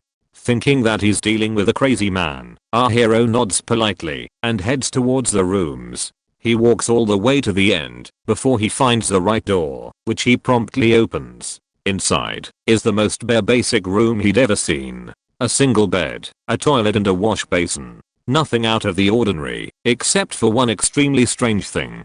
Up one corner of the room were thick metal bars forming a sort of cage, and in that cage was a small bear cub, covered in bright pink fur. It was facing away from him. He had the impulse to walk right up to it and touch it immediately, but didn't. Shrugging, he took off his boots and collapsed in the bed. After a short while, he woke in a cold sweat. He'd been dreaming a crazy dream and he looked across at the bear, which hadn't moved. He walked over the cage. He could easily reach his arm through the bars and touch the bear. He shook his head and went back to lie down. Again, after a short time he awoke in sheer panic. He jumped up and went over to the cage. The bear had not moved or made any indication that it even knew he was there. He reached his arm through and was just about to touch it when he pulled back. "No." He told himself, "I can't touch it. There's a rule for a reason." He laid back down and went back to sleep. After a slightly longer amount of time, he woke with a shriek, blind terror filling him. He rushed over and touched the pink bear, the impulse finally getting the better of him. The moment his finger touched its soft fur, things happened very quickly. It made a sort of ugh sound, as though disappointed, turned and began very quickly to grow to twice, thrice and then quadruple its original size. Wicked long claws grew from its fingers and gripped the bars, ripping them apart. The man promptly pissed all over himself and turned and ran. He stomped down the hallway toward the front desk, the sound of the bear chasing him close behind. He got to the desk and the staff member looked confused. Before he could finish his sentence, the bear came flying towards them, smashing the desk and its occupant across the room where they landed in a pile of broken wood and flesh. He got out the door and into his car with the speed only someone truly running for their lives can do. Trapped in his car, he realized he had no keys and no fuel. He had basically made a sardine out of himself. The bear, sensing an end to its chase, stalked close to him, reaching down and peeling the roof of the car off. It reached down and poked him with one of its razor-sharp claws. "You're it." Does maniacal, slightly unhinged laughter count? I was trapped in an abusive, manipulative relationship for 4 years. One of the biggest sources of conflict was the late night calls. He wanted me to stay up and talk with him on the phone until 3 or 4 AM almost every night of the week. But he didn't actually want me to talk with him. He wanted me to sit completely quietly and listen while he droned on and on with anecdotes about his life and experiences. If I spoke, I would ruin his train of thought and start a bout of furious screaming from him. When he got angry, which was almost every day, he would scream into the phone so loudly I couldn't even understand what he was saying most of the time. If I fell asleep, that meant I didn't love and respect him enough to stay awake. Sorry, this is a wall of text, but it's relevant. Anyway, fast forward 3 years from our breakup, and I start dating the man who would become my husband.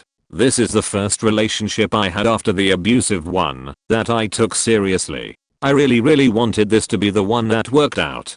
So one night he and I were up late talking, probably 1 or 2 AM, and I fell asleep in the middle of the conversation. When I woke up to my alarm, my stomach dropped. I completely devolved into a panic attack and called him to apologize. My boyfriend didn't answer because he was asleep, and I left this long, rambling, sobbing message of apology before I went to work.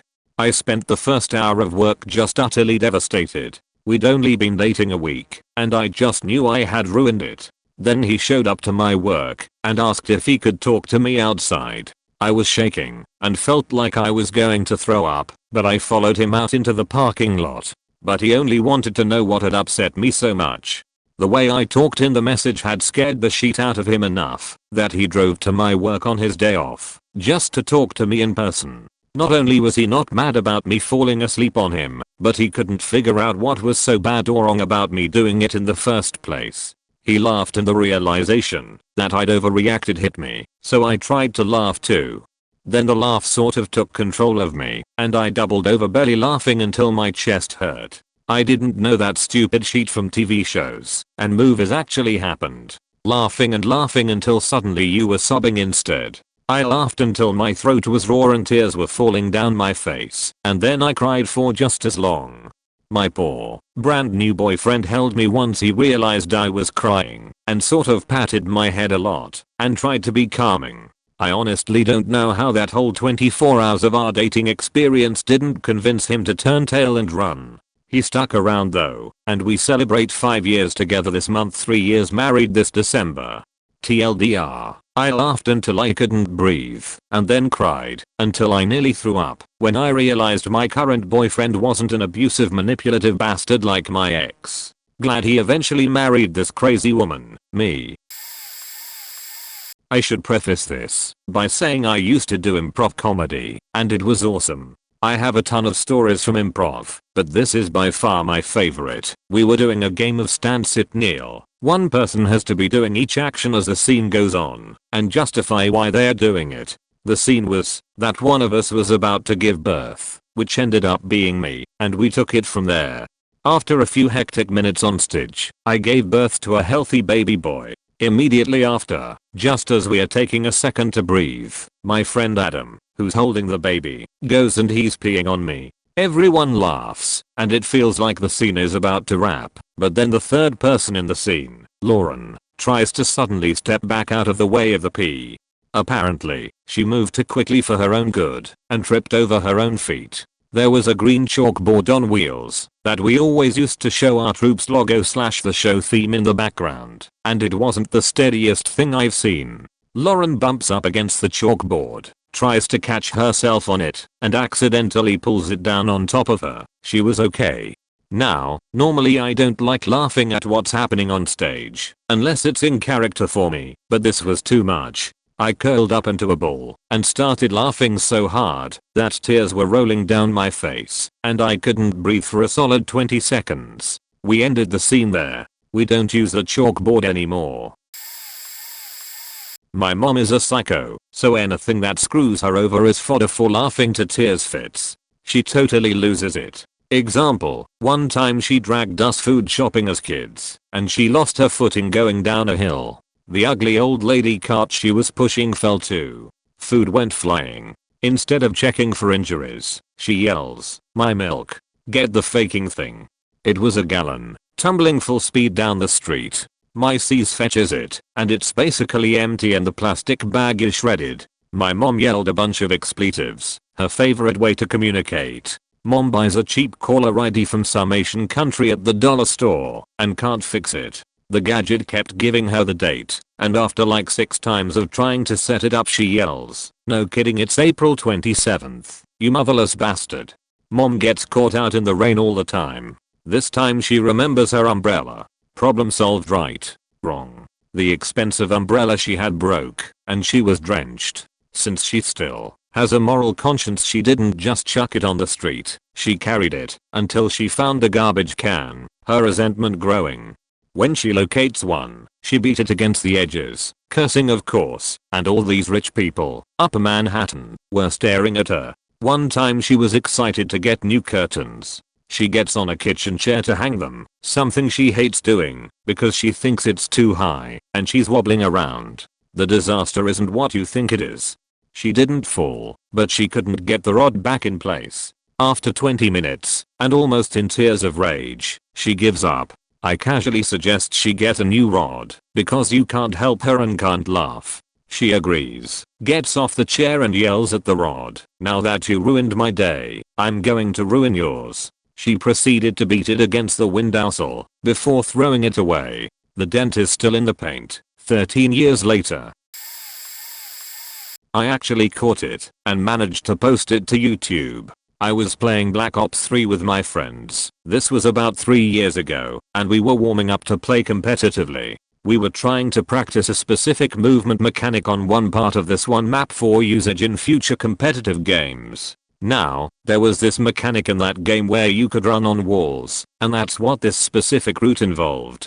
However, if you were running on a wall and got hit by a stun grenade / shock charge, you'd fall off of the wall. Normally this isn't a big deal, as you'll just land on the ground, but for this specific route, the wall is technically off the map. I got this sadistic idea to mess with my friends for fun. I equipped a class with shock charges only and ran over to the wall and started knocking them off the wall, making them fall to their death. At this point, I'm already laughing pretty hard, but they're catching on, so I have to wait before resuming my strategy. I finally knock my friend off when he was really trying to get a legit attempt at it, and he curses at me. At this point I'm laughing really hard. I see him respawn on the map, and while I'm still laughing, I see him come running towards me, and I'm thinking, oh, he's gonna try and kill me so he can get a good run. Nope. He runs directly by me and jumps on the wall again, not expecting me to knock him off again. The visual of him running right by me onto the wall made it so that I couldn't stop laughing, and I threw a shock charge. I knocked him off the wall, and since I had already been laughing so hard already, this basically killed me. I couldn't breathe at all due to the prior laughter. I eventually take a massive gasp for air, but for a couple seconds, you can't hear any audio from my end, because I'm literally laughing so hard I ran out of air. Here's the video. Skip to 120. When I was 14, my friends and I would always go to the house of us, the richest one of us, that had a whole basement apartment for himself, and watch movies, play video games, eat cheat food, etc. The usual, I guess. We were always with the three of us, but at a certain point, we bought a deep fryer. Things started to change dramatically. Some other boys from school heard of it, and immediately, there were almost 10 people every day. This changed the dynamic in such a way that everyone got a bit more cocky, as if someone had to become the alpha male. The worst, or actually the best, night was when someone brought a blow-up killer whale with him, and every one of the 10 boys, except for the old gang of 3, started to act as if they were group faking the poor plastic soul. I think that my 14-year-old brain started to lay its foundation for the incoming giggles. After this horrific scene, we went to watch a movie, all covered in greasy fried snacks. We got the movie at the local rent house, my Netflix youngins. This Scandinavian movie started in a church, and there was a weird ceremony and a guy sniffing coke in the bathroom. The guy comes out, and all of a sudden, due to some sort of zombie outbreak, everybody has to stay inside. Of course, the zombies break in, and the whole movie revolves around the coke guy trying to escape the zombies. But these zombies were the worst zombies I've ever seen. One of them had an amputated leg, and I swear until my last day on earth, they just wrapped a big bologna against his leg. After seeing that, I think the neighbors thought we were dying, because the 10 of us lost breath whilst yelling and throwing that poor killer whale against the wall. Total madness. I think that was the first time I got high, because choking on my own laughter made hallucinate like crazy. The only thing I was seeing was zombie rabbits that were wearing the skins of other rabbits while I was maniacally laughing. Sometimes I wish I still knew the title of that movie, but to keep the dream of the moment alive, maybe it's better this way. I worked the breakfast and lunch shifts at a summer camp kitchen when I was 18. I'm not talking the kind of kitchen that reheats canned sloppy joes 5 meals a week. We made damn near everything from scratch, and most of the produce was local. Easily the best 3 months I've spent, starting my day at 5:30 a.m. Half of the kitchen staff was Hispanic, and while most spoke some English, it was choppy at best. I spoke enough Spanish to hold conversations with them and translate when I could, but we generally relied on George, the one Colombian who was fluent in both. George's fiancée, Julie, also worked in the kitchen and arguably had the hardest time with English out of all of them. She could speak and understand simple sentences well enough, but like the rest of us, she leaned on George to fill in the blanks. On the first day, we met up to go over kitchen safety rules, cleaning procedures, and all other sorts of commercial kitchen know-how. George is quietly whispering intermittent translations to Julie and the other staff. Before long, we reach the safety portion, where we are told to loudly say, sharp, hot, or corner, whenever we are carrying something sharp, hot, or we are rounding a blind corner. George translates, Julie and the rest of the Hispanic staff nod in delayed assent, and we move on. The next day, Julie, George, and I are working the lunch shift. I was chopping through a mountain of cilantro when I hear Julie's voice from mere feet behind me, yelling, shark. Startled, I look behind me and see Julie, safely, carrying an 8-inch chef's knife, bellowing shark, loudly enough for the entire kitchen to hear, over and over again. I looked over at George and asked, did she just say shark? George smiled, nodded, and put a finger to his lips as if to say, yes, but don't tell her. 10-4. We managed to let this go for about a week. Every time Julie yelled shark, we'd lock eyes, alarm the office, and fight the oncoming laughter. One day, Julie yelled shark more times in 3 seconds than I thought was humanly possible. We couldn't keep it in anymore. George and I fell to our knees laughing. She looked at us, confused, and asked what was so funny. George, amidst his giggles, told her that she was saying the English word for tiburon. Her eyes widened to the size of dinner plates, her face blushed, and her hand made a quick detour to cover her mouth in embarrassment, before curling into a fist making swift contact with George's shoulder. It didn't matter. George kept laughing. I kept laughing. Before long, Julie was laughing. The best part of this story is that Julie didn't let this stop her. She kept saying shark instead of sharp for the entire summer, and before long the rest of the kitchen staff were saying it too. This took place about 7 years ago, and I still laugh about it. A friend from my hometown moved away to Switzerland for grad school. It's there where she met her current, long-term so, we'll call him Seamus. Now Seamus was born in Switzerland, but went to school in Ireland as a boy, and studied through to adulthood. Needless to say he picked up the accent, and could speak Gaelic and several other languages as well. Because my friend lived overseas, visitations were and are often sparse. But the few times she did visit she would call our mutual friends months in advance, and we'd plan a get together during her stay. The first time I was introduced to Seamus in person was at one of these parties. All of our friends were curious about him, since they had never known anyone from his part of the world. But the one thing no one could get over was his Irish accent. Bless this man, for he knew not what company he kept. The evening goes on and Seamus and I get to talk for a bit. I ask him how things were going, and other mundane things like, what are your favorite childhood breakfast cereals? Mine was Lucky Charms. What's Lucky Charms? He asked. I proceed to tell him all about the cereal and its leprechaun mascot, Lucky. And Lucky has this special catchphrase. I tell him exactly how to say it, inflections and all. It's at this point everyone has gathered round, waiting. Say the line. Seamus, I say. He yells. They're after me, Lucky Charms. 11 adults are on the floor, laughing breathlessly. We cannot stand from how hard we are laughing. I had to stop several times while writing this just to laugh. I still laugh to this day. I actually still laugh about this now every time I think of it. In my hometown there's this big busy street where typically all the pubs, restaurants etc. point are. Obviously, this means all the drunks and the like congregate there on a daily basis. Anyways, this one day I'm walking back home up this very street and I see these two very drunk guys larking about, pushing each other, being generally obnoxious but harmless. Guy 1 is dancing around, while guy 2 is walking backwards, checking out the people walking past, and swearing at his friend. He comes to a small island sort of thing in the middle of the road and I can already feel my laughter brewing, because I know what's about to happen. My dad's with me, and rolling his eyes, because he knows what's going to happen too, and what I'm thinking.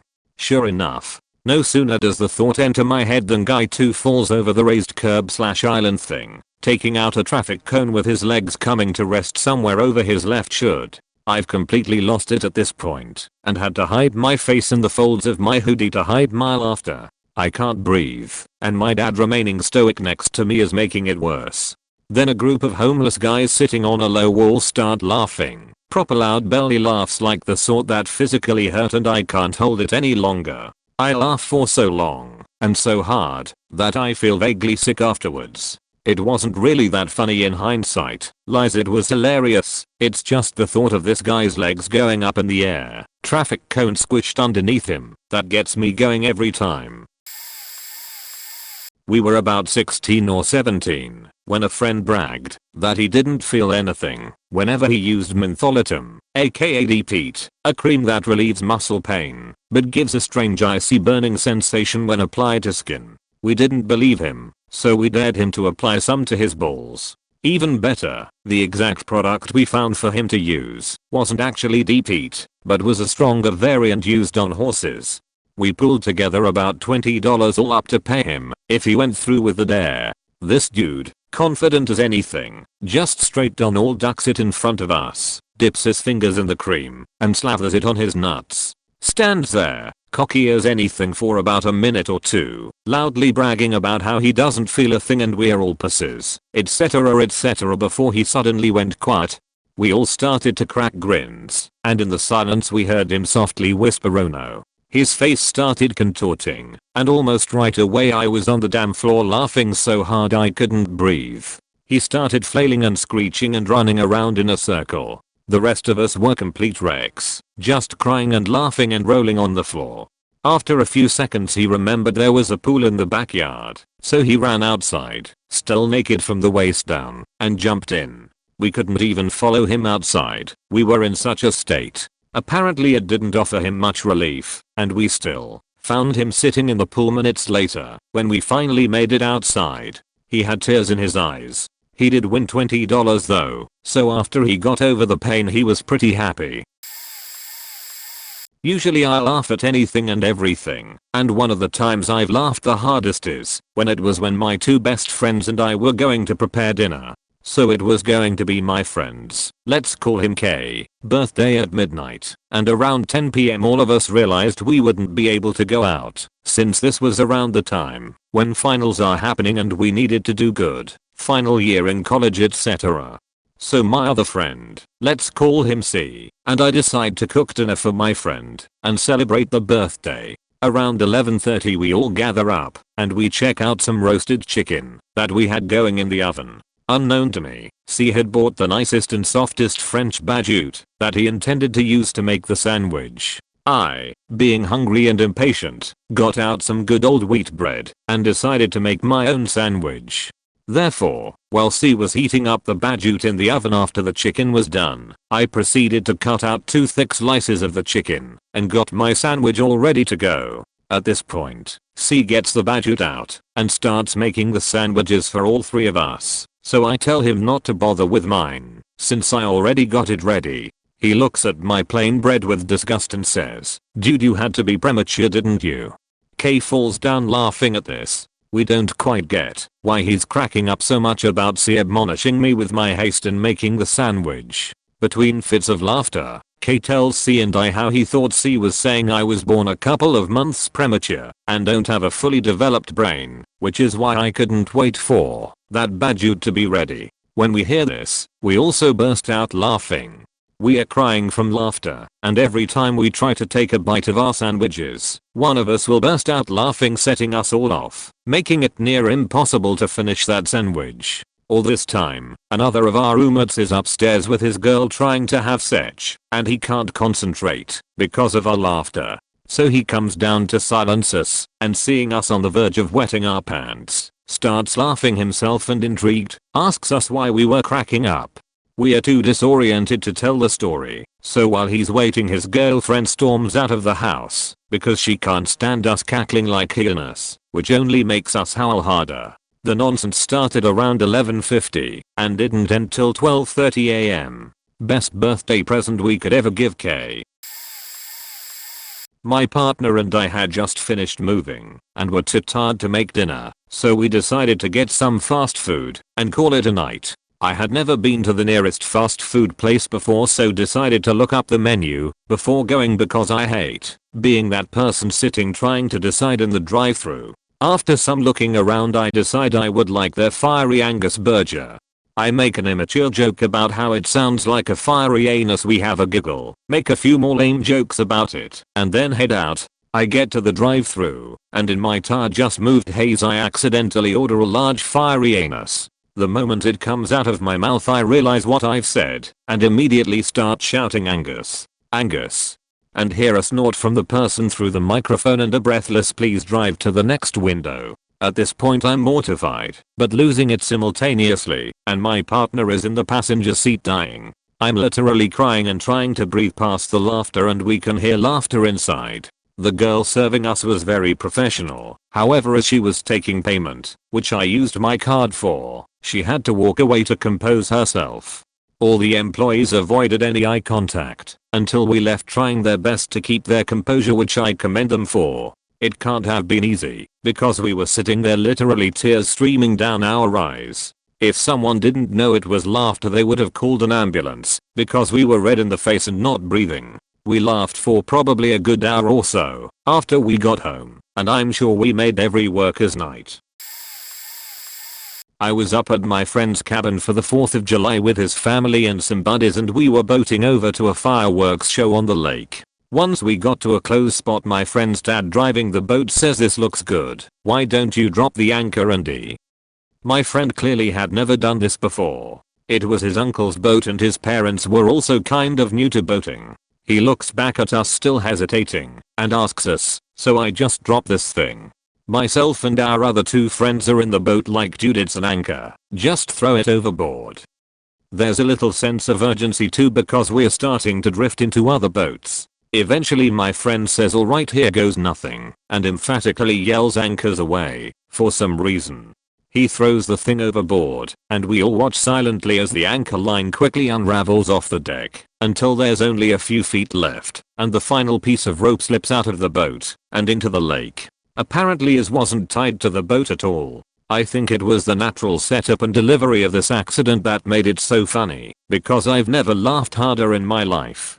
My friend's parents were visibly upset, and he was still confused how he managed to fuck that up, despite all his precautions. And my friends and I were on the floor of this pontoon laughing uncontrollably. We called him Anchors Away Andy for the rest of the summer. Also, we learned later we were in over a 100 foot of water, so the anchor wouldn't have hit bottom anyways.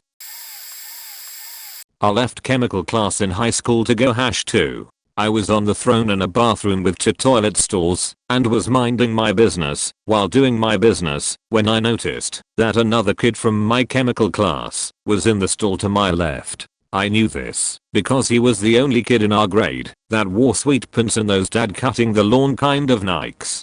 He was an Asian kid, really nice, well liked, and the smartest kid in the whole school by a large margin, but he was also a bit shy. Well anyways, this dude lets out a colossal 2-second ball-shattering fetched. I raised my eyebrows and was grinning and laughing silently, but then he just kept going, like ripping a piece of construction paper mixed with thunder types of fetcheds. He let 4 or 5 of those go and eventually I just lost it and started laughing out loud in the quiet bathroom. I couldn't help it at all. I was wheezing and throwing my head back. I laughed until tears started welling up in my eyes and then knew I had to shut up and leave before he got out because he was already a shy kid and I didn't want him to be even more embarrassed by finding out the kid laughing at him was someone who knew him. So I left the bathroom without washing my hands and somehow kept a stone face when he rejoined me a minute later looking sweaty and red in the face.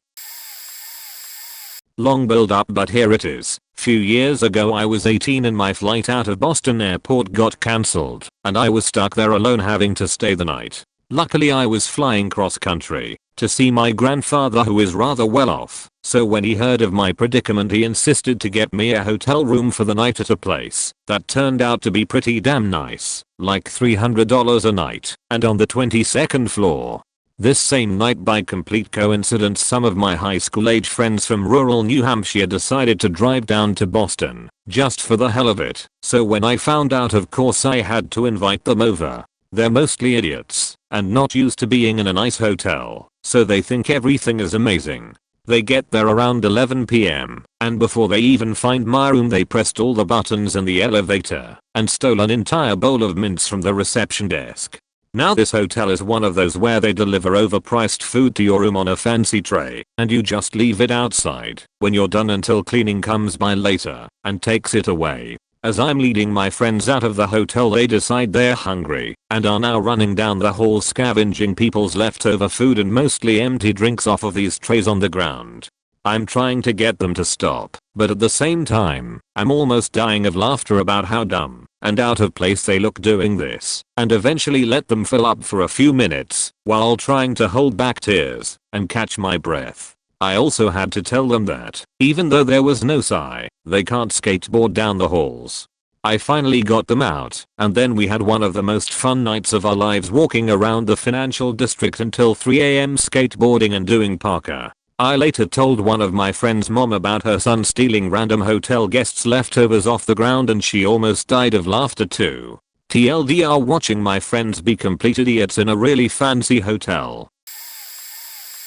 Years ago, my husband and I just got back from a movie. We are sitting in the truck in our driveway. It's winter, about 19 degrees outside, and being a herbal smoker, hubby convinced me to partake with him. Needless to say, I got really stoned. I'm not a smoker. Anyway, hubby asks me to sit with him while he smokes the last cigarette for the night. At this point he's already shut off the ignition, but we have our jackets on, so should be okay in the 10 minutes it will take for him to smoke. Last thing I recall is him looking at me with an lit cigarette in his mouth. At that point I guess I just kinda zone out as I'm high AF. I don't know how much time had passed by. It seems like I've been zoned out for hours, though I know that's just the pot. I was just sitting, looking out my window, thinking but zoned out. Slowly I start to realize it's getting pretty cold. I can clearly remember thinking, man, I'm really starting to get cold. Geez, what the fuck is taking so long to smoke one faking cigarette? Like it's got to have been over 20 minutes at least, right? I don't even smell the smoke. Am I that high? Oh my god, maybe he already smoked and is waiting on me.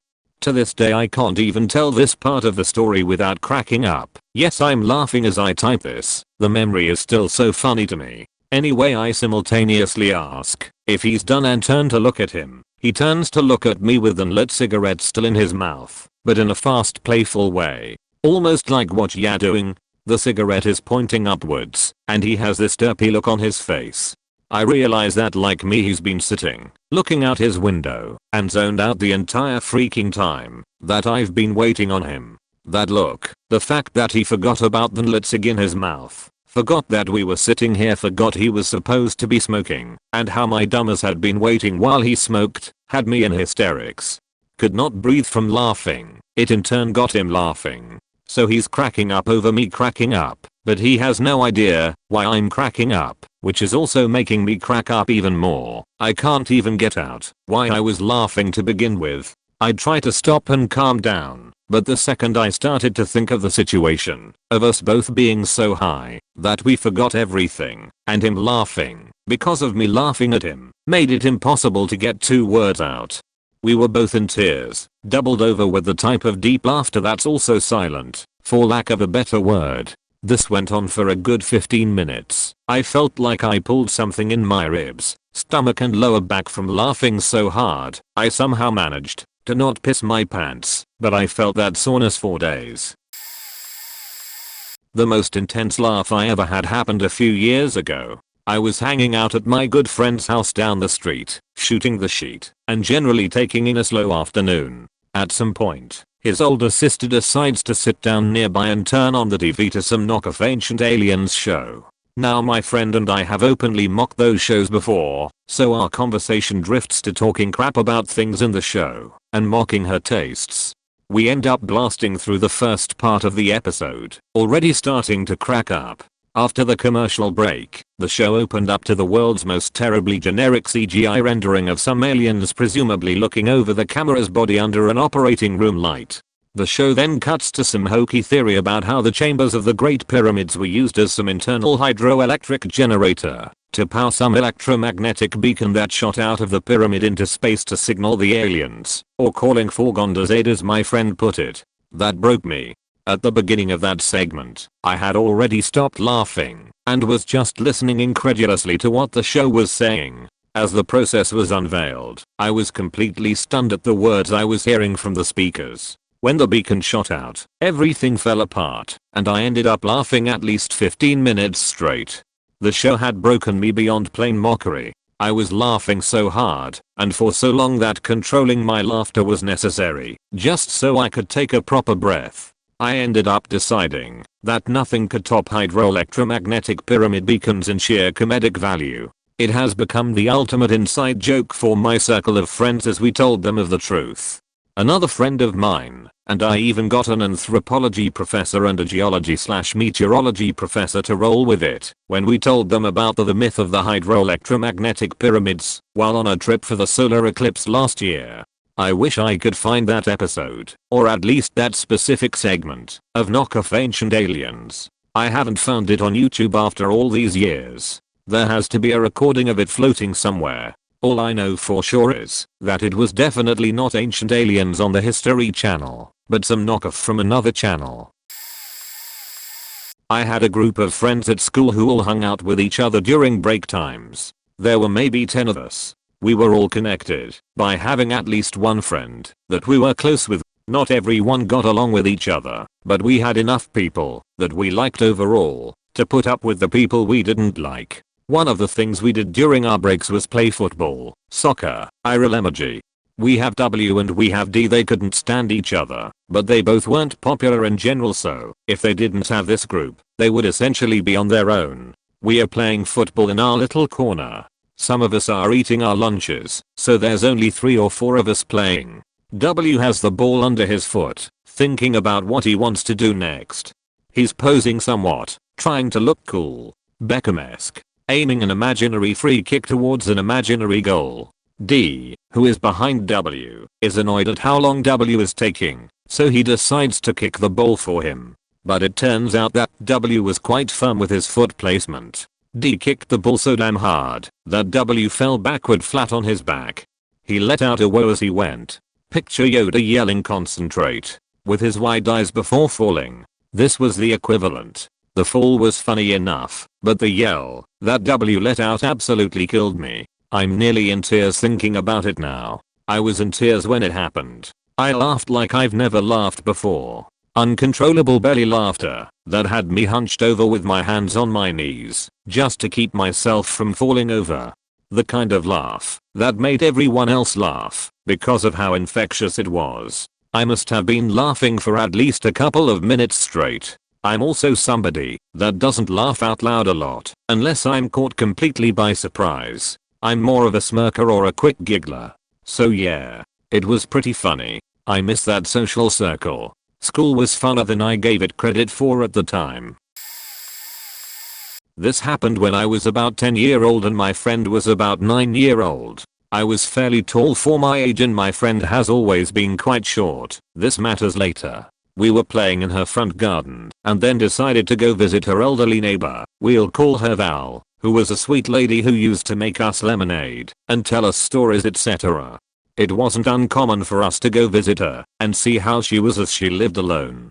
So we get to Val's front door and I could see through the window into the lounge. I could see a man sitting in Val's chair and no sign of Val, which I thought was strange, so I told my friend that there is a man. She couldn't see through the window as it was above her eye level.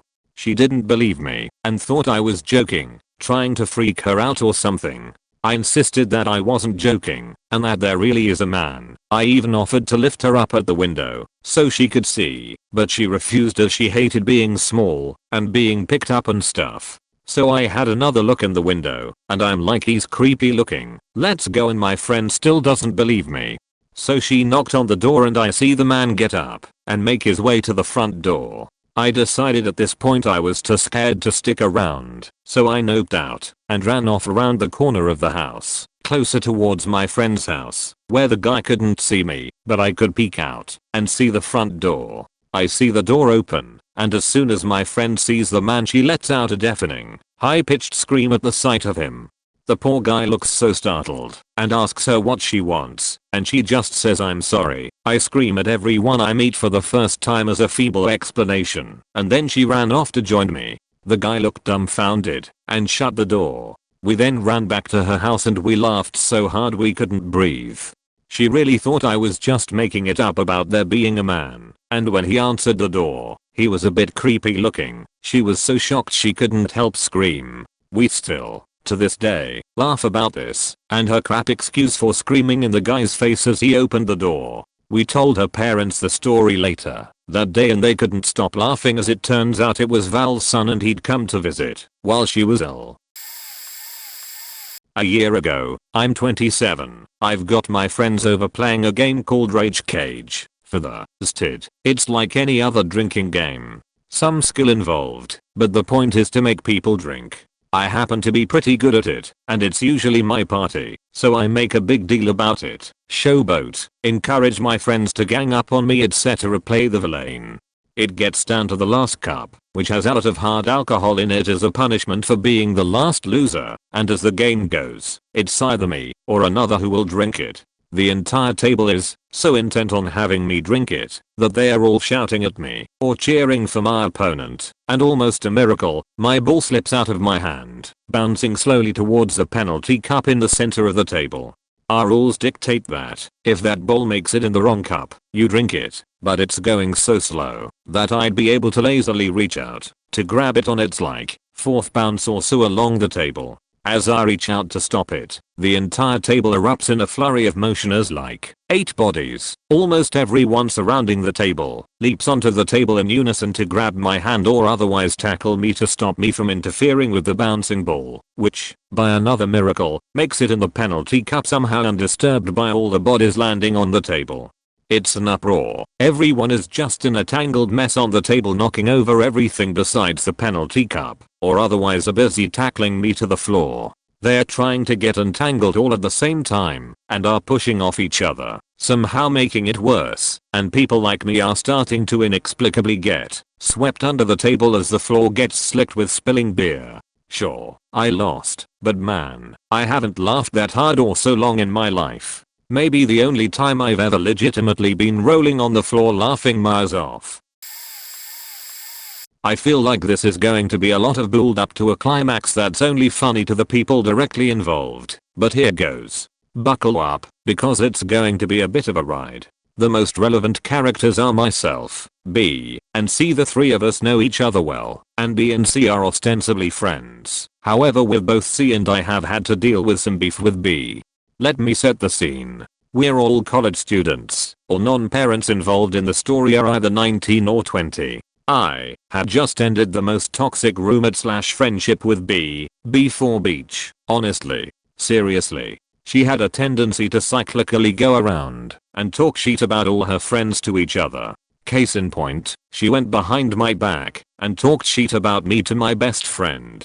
I'm realizing at this point that this sounds like some real 7th grade drama, but the story still stands. I delicately and respectfully told B that rooming together was really harmful to our friendship, and she made a point to start some crocodile tears before responding verbally. I recognized that I hurt her feelings at that point, but I was done with walking on eggshells around her. Every previous time I tried to talk to her about things she did that bothered me, she'd shut me down. I put up with it for a while, but the straws piled up on this camel's back, and I decided I was over it. Anyways, I knew that the tension in the room was going to be off the charts, so I crashed at C's house. C has 2 houses, one where her parents live, house 1, and one she rents with some friends, house 2.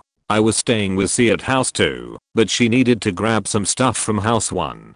I tagged along because her parents are really nice and she has many wonderful dogs, and we made an afternoon out of it. At some point, C went and had a conversation with her parents. In doing this, she discovered that B had called C's dad to ask if she could borrow, like, a blender or something. Again, B and C are supposedly still friends, so it was really awkward and kind of shady that B didn't just ask C directly. As a result of this, B had no idea that either of us were there. C and I were displeased. By this point, we decided we had to do our best to make B's entry into the house as awkward as humanly possible. Hide my car, so she doesn't know I'm here. Hang up a banner that says, "You faked up."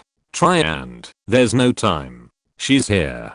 C sprints to the couch and assumes a casual position. I veer towards the piano, and as I hear footsteps approach the door, I begin to play the piece that's already up on the music stand. It's fairly dark in the room, and I struggle to see the notes on the page, but I manage to sight read it with just a few mistakes. I don't read the title.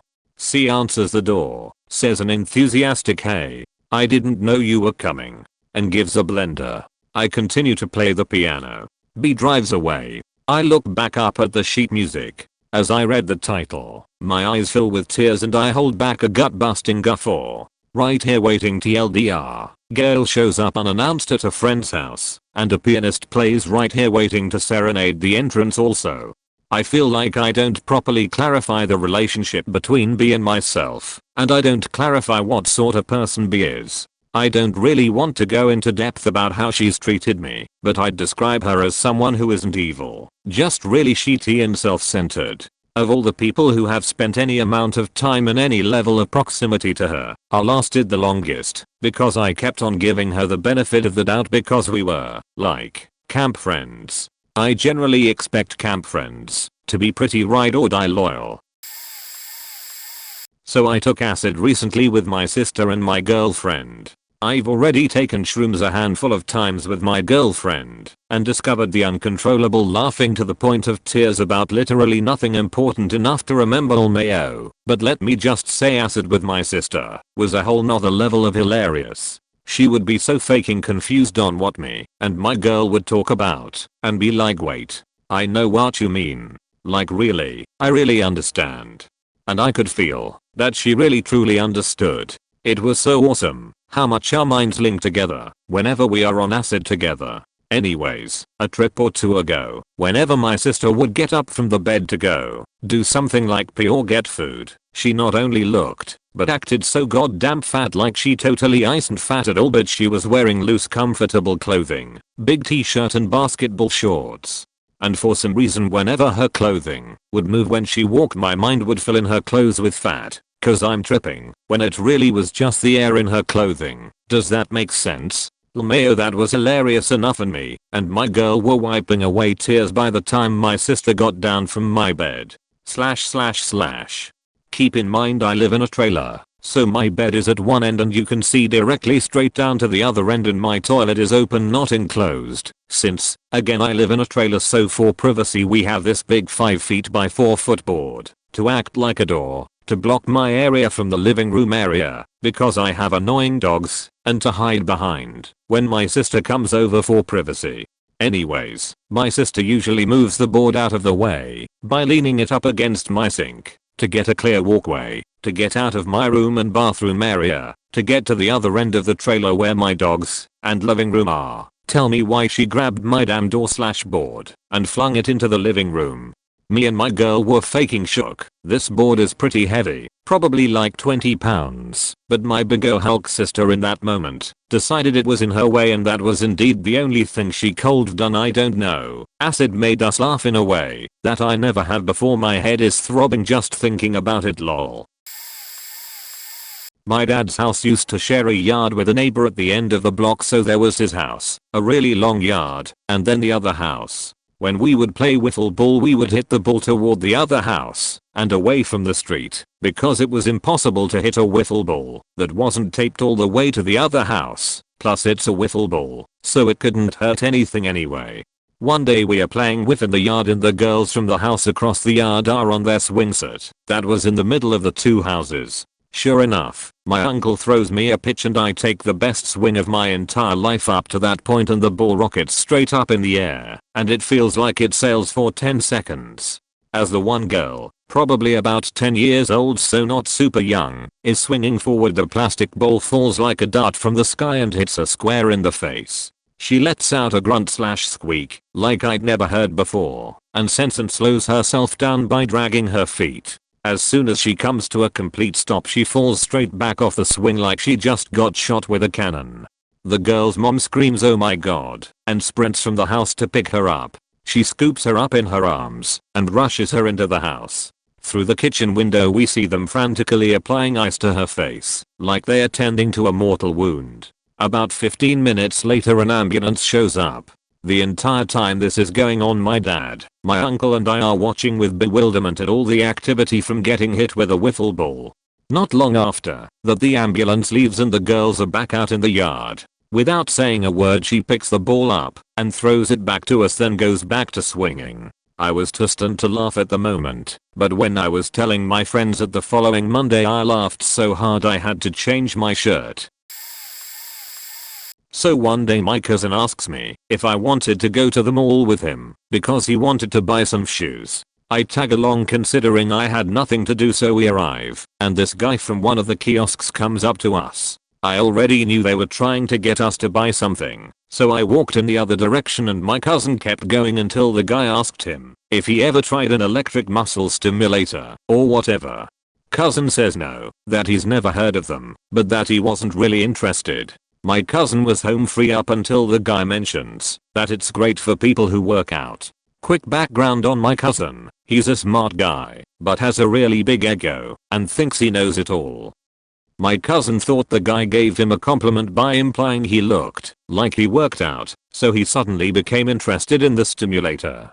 I go and see what they are talking about, and the guy is telling my cousin that this is great for muscle recovery and can help you get bigger muscles faster. We try it out. My cousin, being the conceited guy that he is about halfway sold on the idea. The guy then tells us how the machine is worth $300, but he'll sell it for $125 since he sold many throughout the day and wants to hook us up. He then begins to add on all this other stuff for free and his manager comes running towards us looking angry because he was giving away all this stuff for free. She tells my cousin that he wasn't supposed to receive all of this stuff, but since it was already offered to him, that he could get it, but he had to buy it and couldn't return it. My cousin starts thinking about it and is about to say no, but then he asks if this machine can give him abs. The manager, a very fit lady, tells him that of course it can get him abs and tells him he doesn't have to work out in order to do so. Apparently that's how she got hers. So my cousin looks at her abs, she pulls his hand so he can feel them, and he immediately pulls out his wallet to close the deal.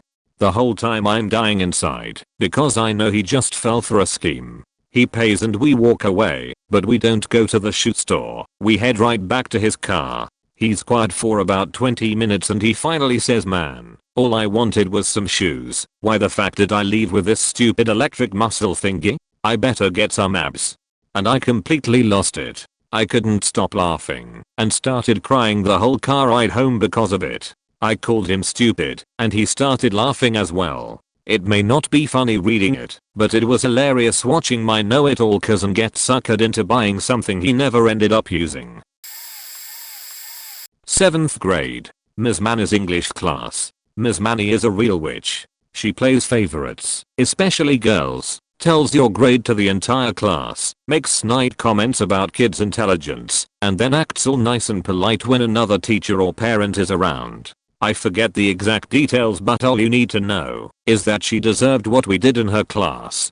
About 3 months into the year, me and the other boys and a couple girls who she had it out for had become resigned to the fact that she was going to be a beach no matter what we did, so we wouldn't take her seriously and would do shit like blow our noses excessively loudly. We thought it was well funny at the time. There's one kid in my class who is still to this day the funniest person I have ever met.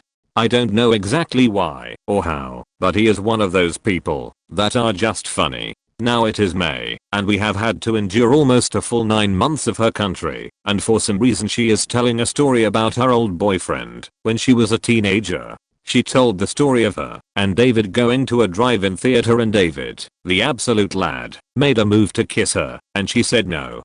At this moment, the aforementioned funniest person I've ever met yells in a mocking feminine voice, "No, David," and I, along with my whole class, faking lost it. Words can't even do it justice, because most of what was funny about it came from the delivery. I couldn't stop laughing for the entire class period, all the way down the hall, and into my Spanish class.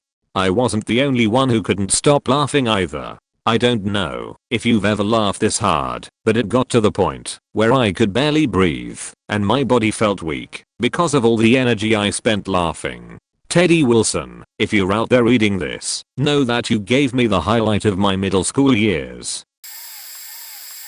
I can tell you the hardest my dad laughed before he died. It was the last 6 months of his life, when the cancer had progressed to his brain, and he was slowly dying. My parents lived 2 hours away from me, so I would drive up to their house every weekend to see him. One Friday I was on the road with 2 hours to just think about things. Of course this was a bittersweet time, because during this time I happened to be pregnant with my third child and she was born 3 months before my dad died. So this particular day, my little newborn was in the car with me safely tucked into her car seat. As I drove along I had a stark realization about my childhood and my relationship with my dad. I feel very fortunate to have had this time, to really be with him, even though he was no longer able to speak, because of the impact of the cancer on his brain.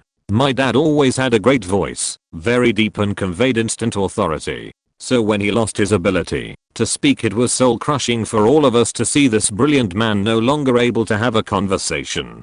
So this day, as I pulled into the driveway of my parents' house, I had something really important to tell my dad. I walked in the door and made a beeline for his room, where a hospital bed had been set up for him. We had a hospice aide there to help my mom care for him. She is the hero of the story, by the way. She really set the bar high for all of us when it comes to in sickness and in health. So, when I walked into the room my dad was sort of dozing off, but opened his eyes as soon as heard my footsteps, because he knew he was going to have a baby to snuggle. So, I looked right at him and said with all seriousness, Daddy, when I was a kid, I always thought you were the bad guy. Except I didn't say bad guy, I said asshole, because we are a family who uses the right word for the occasion. I went on to say, but now I realize that I was the asshole. So I'm sorry. He sat straight up in bed and laughed the biggest loudest belly laugh he could. It was one of the greatest moments of my life. He died 3 days later. TLDR, impersonating the South Park, we laughed for 20 minutes straight. About 4 years ago, one of my friends, went down to the beach, but somehow got booked instead of merely a ticket for smoking cigarettes on the beach, and just got released, but his phone died, and only memorized my number, which since I owned a consulting company before, I have an easy phone number similar to 818 111 to 1231. The real numbers are different, but the repeating and sequence is the same. But long story short, my roommate M was the only one with a working car, so I asked him to help pick it up. Not to mention, since it was a Friday afternoon, we thought we might as well hang out too. We were trying to cheer A up, including M who started blasting and A was happily singing along to the chorus. Then A's brother went to the ATM, since lots of restaurants in the area were cash only, so I started to do that thing, where you drive off a few feet every time you are about to reach the door handle. M was a bit fatigued, since we were in traffic for almost 2 hours, so he asked me to drive. Then M started to say you don't like it? Rubs nipples, then that's too bad. We all started to add to it, and by the time we reached the restaurant we were all too far gone laughing. We were seated at a table and none of us can even order for the next 5 minutes, with 4 grown-ass men rubbing their nipples in unison, trying to speak and cracking up, and then just as we were winding down, the server was almost ready to kick us out, and said we were making other people uncomfortable, and we were desperately trying to contain ourselves when a random patron, J, the next table over, came to defend us, points at A's distinctive, and says, can't you see that he just got out of jail? If you don't like it, starts joining us, then I'm sorry. Yeah, that's such a pity. We just faking lost it completely, and high-fiving him took some effort, since I was laughing too hard. At this point it felt like we were laughing for 20 whole minutes, and Jay wound up buying our drinks too. Just a few weeks ago in my debate class, we were doing a mock debate, real books vs ebooks. Now I was real books all the way, and so was the rest of the class, except one girl who I was sitting next to who was the only one saying ebooks were better. Now I also happened to kind of been leading the argument against ebooks, and also happened to be sitting next to the only person who was for ebooks, so things got out of hand real quick. We kept screaming arguments at each other, and at one point I pulled out an old copy of Abolition of Man I had in my book bag from a previous class, and I just stuck it in her face, and screamed smell it. Book smell was one of my leading arguments, so we got onto old people, and reading and how you can zoom and ebook, you need a magnifying glass for books, etc. and we just are kind of laughing screaming at each other, while the class watches. Then she, out of nowhere, just screams grandmas can't read. We both froze, and stared at each other for a second, before breaking into the hardest laughter ever. We were laughing for a solid 5 minutes straight and our class tried to move on, but we just kept laughing, and the teacher couldn't talk over us. We eventually calmed down and now me and her are pretty okay friends. Grandmas can't read is sort of a recurring joke between us now. When it happened though I couldn't breathe. I legit thought I was gonna pass out or something, and it was only me and her laughing too. The rest of the class had kind of just been watching in horror most of the time, watching us scream laugh arguments at each other until that point, and when we broke down they just stared on. So I went to this program in university for getting a degree alongside high school. This was the first year, and I wasn't really good friends with my classmates yet. What I did have was a romantic interest. Now we hadn't dated yet, but we were talking, and it seemed pretty clear to me at the time that I liked her. Me, being a dumb teen, was obviously willing to do many things to keep her interest. One day we had a break. She had a cup of hot tea. There was this one girl that she didn't really like. Let's name her Anne. Now I wasn't that big a fan of Anne as well, so what happened next wasn't too surprising. She handed me the cup, and for no obvious reason other than kicks she decided that I should pour it on her. So I did. This wasn't my greatest moment, but as soon as I did, it started flowing down the middle of her face and throat, and inside her shirt. The tea then proceeded to flow straight down her entire body, until reaching her legs, flowing straight to her shoes. It was a big cup. At that moment I just started laughing, and laughing so hard as she stood facing me, not comprehending what had just occurred. Then my romantic interest also started laughing, and we spiraled into tears. A year later me and Anne went on to become best friends, and as we were walking around uni she grabbed the bottle of Coke I was holding, and poured the entire thing on my head. She then said a single word, tea, and man, that was a good laugh for both of us. I was 17, on acid with 3 or 4 friends. We were kind of at the jiggly stage right before peaking, right when things start to really ramp up. We were talking about evolution or something, and someone pondered how we could ever be sure we are descended from some proto-apes, because we'll never truly see it occur. I said, if you ever have any doubt if we are related to chimps, just listen to a group of people laughing. So we started laughing, which sounds very, very much like a group of excited apes once you hear it. That made us laugh more intensely, which only made us sound more like a group of apes. This became an uncontrollable hilarious feedback loop of ever more raucous laughter. And if a person doesn't sound like an ape when they are laughing a little, they sure do. When they are laughing so hard they're roaring, their ribs start hurting, and they can't catch their breath. All the while, we were all simultaneously realizing this absurd primal sound was coming from us, and it's something we've done all our lives. We could at the same time hear a group of chimpanzees, and recognize that we were involuntarily making this sound, because it's just what humans sound like. This went on for probably 15 minutes, which felt like hours. Pure, apish glee with a little tribe. We had occasional aftershocks of laughing fits like that 4 years afterwards.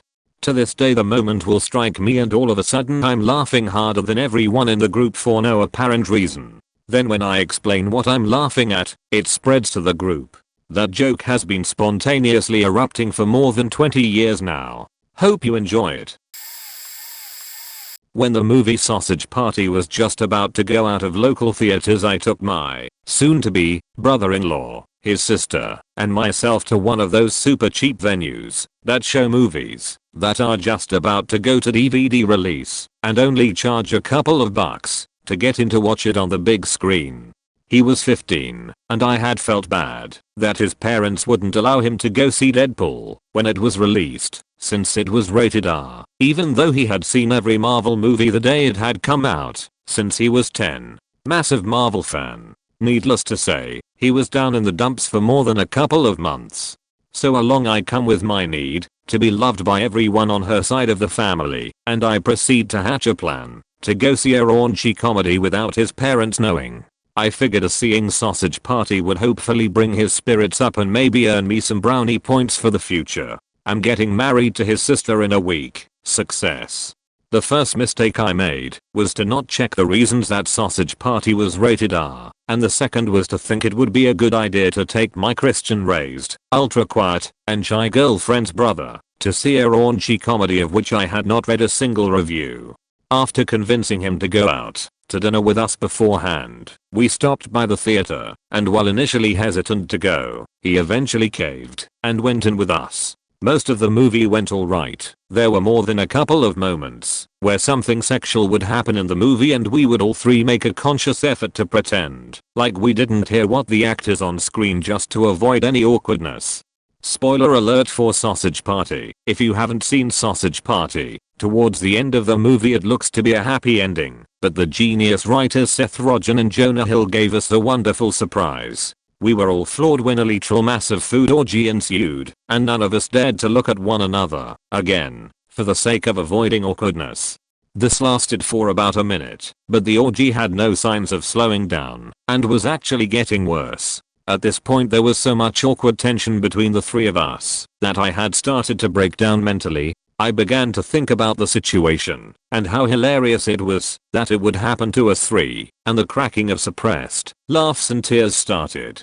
The main problem for the next minute was that the food orgy scene was still going on, and after that point I had completely lost all of my shit and started to open mouth laugh, but no sound was coming out because of the spasms going through my body, all at the thought of telling this story to her parents when her brother was over 17. Now I had started to slide down in the well-cushioned chair of the theater towards the floor, until eventually my butt was met by cold cement. The scene had recently just ended, and I was down on the ground trying to catch my breath, and noticed that I had been laughing so hard that both brother and sister were giggling uncontrollably as well, the first time all night. All in all, a good time was had by everyone. However, my intercostal muscles were sore the next couple of days. TLDR took shy girlfriend's brother to see a raunchy comedy, Sausage Party, was surprised by a food orgy, and laughed so hard it broke the barrier of awkwardness. Okay, so this is a long one. Never told it on the internet. So back in 2012 I used to get a lift to work with my mother. She worked in the hospital, so I used to get a lift to the hospital and jump on the bus into the town center. So this one, normal as day, getting a lift in with mum, said my goodbyes, and walked into the hospital waiting room for about 7:42 am, where I used to chill out before the bus arrived at 8:04 am. So I'm waiting, headphones on, and I start drifting off asleep in the waiting room. I then drift back into real life and I start panicking as I glance at my phone and it's 8:03 am. I look outside and my bus just pulled up.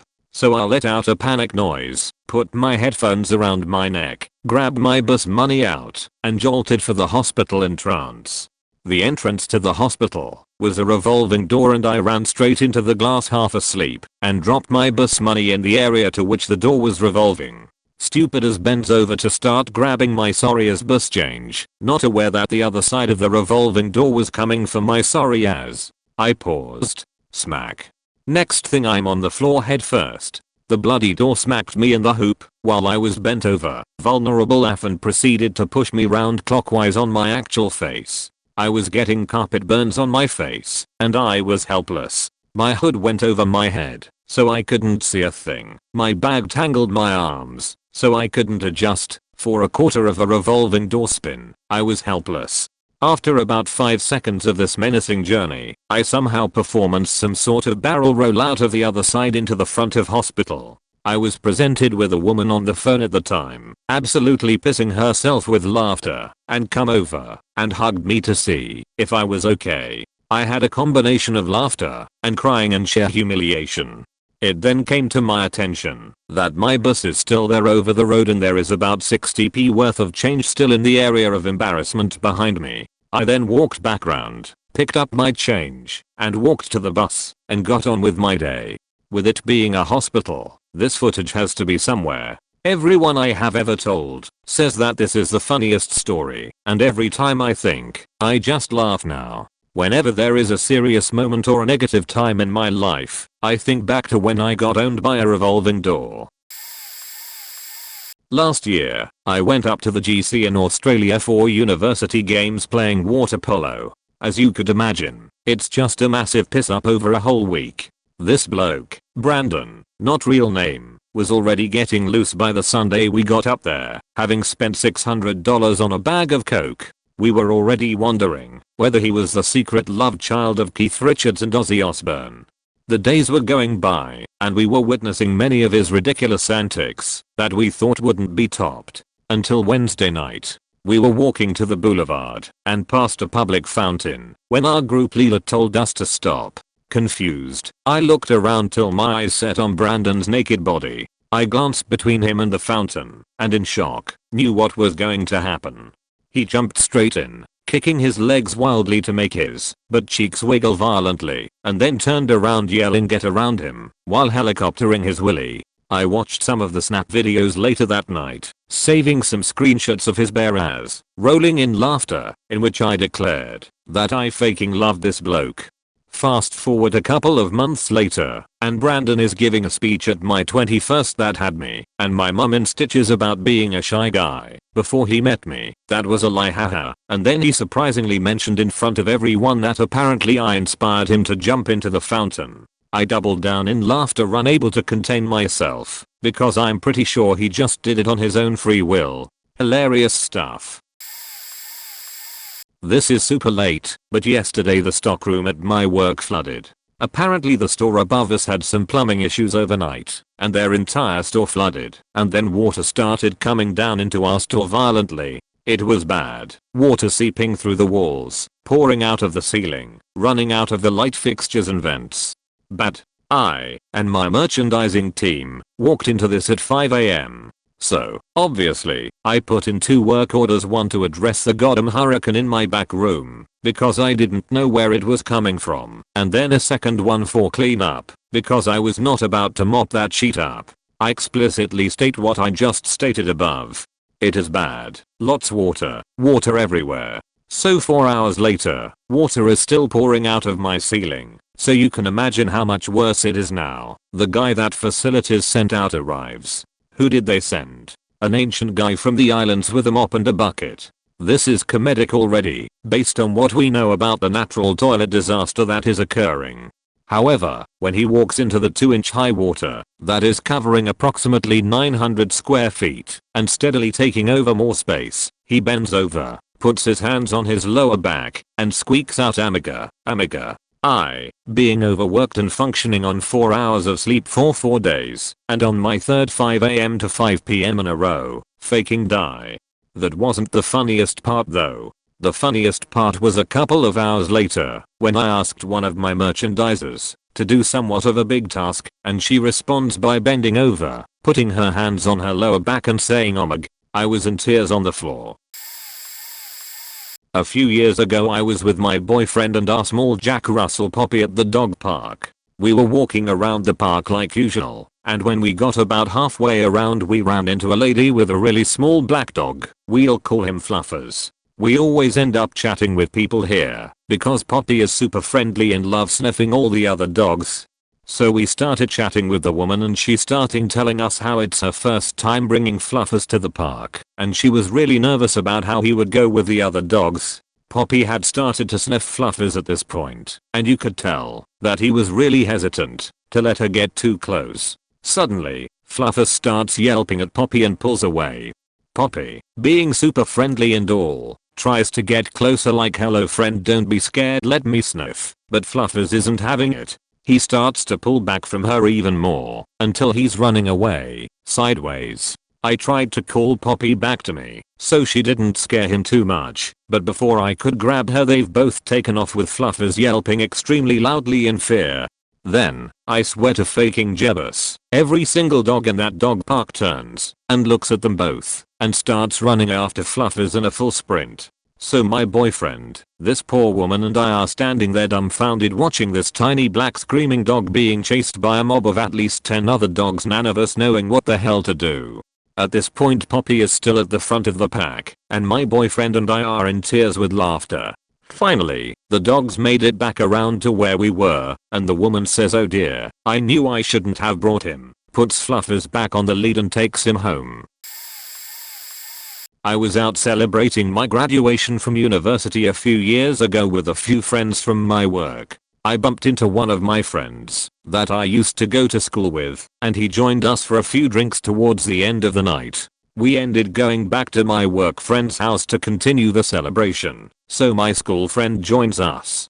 We're all sitting in the living room chatting about an incident that happened in one of the apartments across the road earlier that week. Basically there was a bomb threat and the bomb squad had to come out and assess the situation to make sure it was a hoax and stuff. So the friend from work says, yeah, they figured out it was a hoax and they just left earlier today. To which my school friend replies, well, they're going to need to come back. Everyone looks at each other confused. Then after a few seconds of silence he enthusiastically shouts, "'Cause we've got a such bomb sitting over here," whilst pointing at me with a big grin on his face. I was absolutely floored. Couldn't breathe from laughing and this went on for about 10 over 15 minutes with this room full of people just scowling at us. We got asked to leave promptly after that. Was totally worth it though. Okay, I don't know if this was hardest in my life, but this was the hardest I laughed in recent history. In July of this year, my cousin I'll call Molly's birthday was coming up, so her sister, both of these women are in their late 30s/early 40s, got a hotel room in town for a group of our female cousins. There were 7 of us total. So we are in the hotel room after getting dinner, playing a game and drinking mocktails.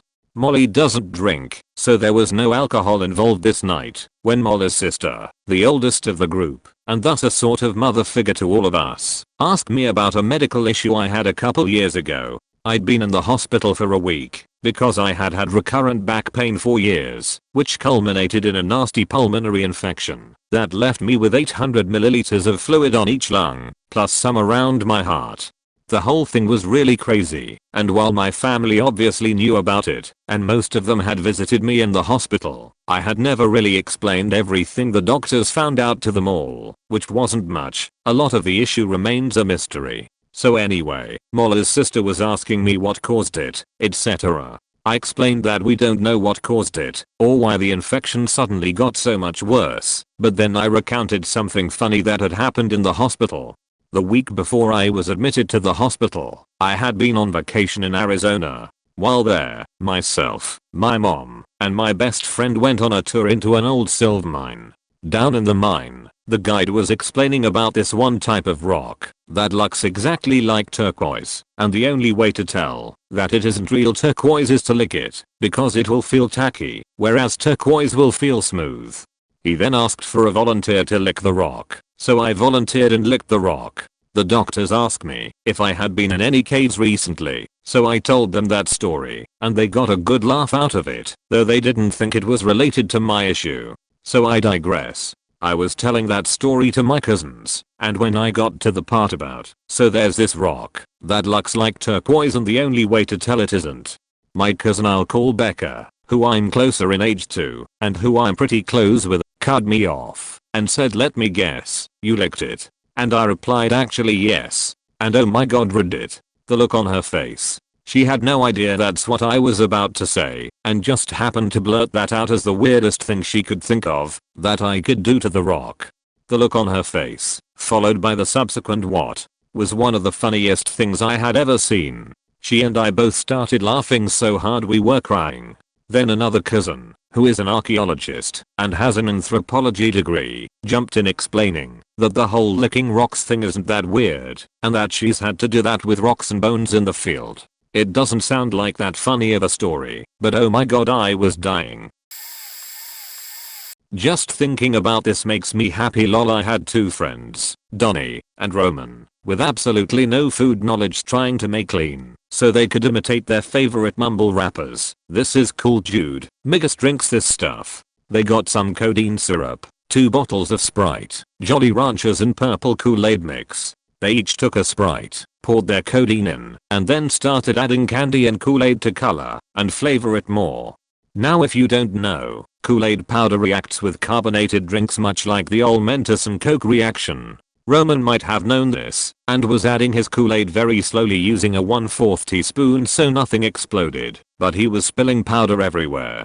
Donnie on the other hand, grabbed a paper funnel and popped it in the top of his Sprite, and as he poured a sheet load of Kool-Aid mix down the funnel, announced to the whole room, "Roman's retarded, this is the way to do."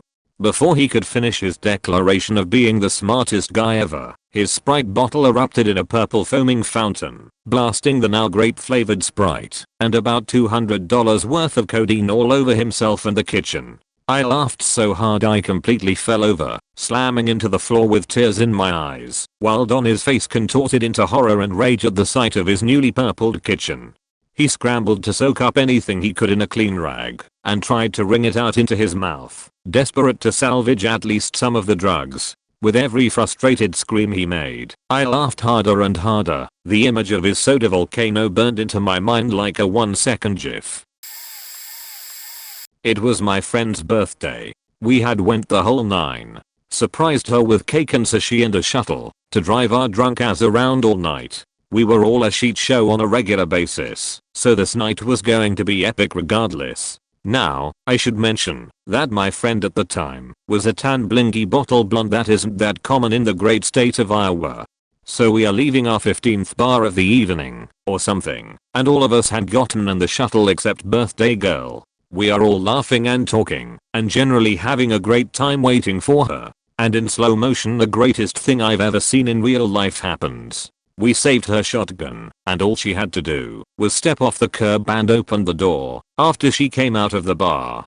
We watched her come out, only she was talking to someone as she was leaving, and didn't realize there was a curb, and face planted in the most movie scene way I've ever seen. She literally just dropped, like only a drunk person could do. We all look at each other and start dying laughing. Then we couldn't decide if we should open the door because we were scared we'd hit her head. 30 seconds or so pass with us all in hysterics when she climbs in the shuttle and says no one told me about the faking curb. Which caused even the sober shuttle driver to lose it. Even just typing this, I'm cracking up because it was the truly funniest thing I've ever seen. Yes, she was fine. She had some scrapes on her knees and a few bruises. She remembered zero of it, so it was just as funny telling her the next day what happened. Extremely late to the party, but here goes. Myself and 3 friends were playing Minecraft, Tech It mod pack, and the center of this mod revolves around the introduction of dark and red matter, extremely time consuming and mind-numbingly boring to get, which can be used to make tools, weapons, and armor, the latter of which are the strongest in the game. We start off slow, going through mines, killing mobs and grabbing whatever resources we can until eventually after 2 hours of grinding we manage to get the Philosopher's Stone. This can be used to convert EMC, item points basically, into other items of certain value. We realize we can make red matter with coal, and so we spend 4 more hours slaving away to get enough coal and EMC to make even more coal, so on and so forth. At the beginning there were 4 of us that started playing at around 10 PM. Now there was only 2 of us, and somehow we managed to play until 6 AM, and after all this time we managed to get our hands on the elusive red matter pickaxe, of which we wanted the whole night for its supposed insane power. We make it, and are cheering with joy after all this time. My friend bestows upon me the red matter pickaxe, and gives me the honor of striking the first block with it. I gloss over the tool, and get ready to strike. I press my finger onto the left mouse button and I start mining. It's the same speed as an iron pickaxe, but the catch is it doesn't break. About 2 seconds of silence roll around after the first block, and then I see my friend leave, and I start crying with laughter. At first I couldn't tell if I was going insane or genuinely found it funny. We both broke out laughing for about 25 minutes straight, and I was struggling to breathe whilst crying. We settled down until I said we couldn't go to space or make nukes, as promised. The sickest thing we could do was make a pickaxe, then all hell broke loose, and we started laughing again for a solid 20 minutes onward. Kind of one of those had to be there to find it hilarious type things, but I feel like people who have grinded in games to get something and have it be extremely lackluster can at least get a giggle. TLDR, stayed up for 8 hours on a Minecraft mod pack with promises of great things and new stuff, then realized all we could do was make an unbreaking pickaxe after all our time of playing. Wasn't disappointed, just found it extremely funny.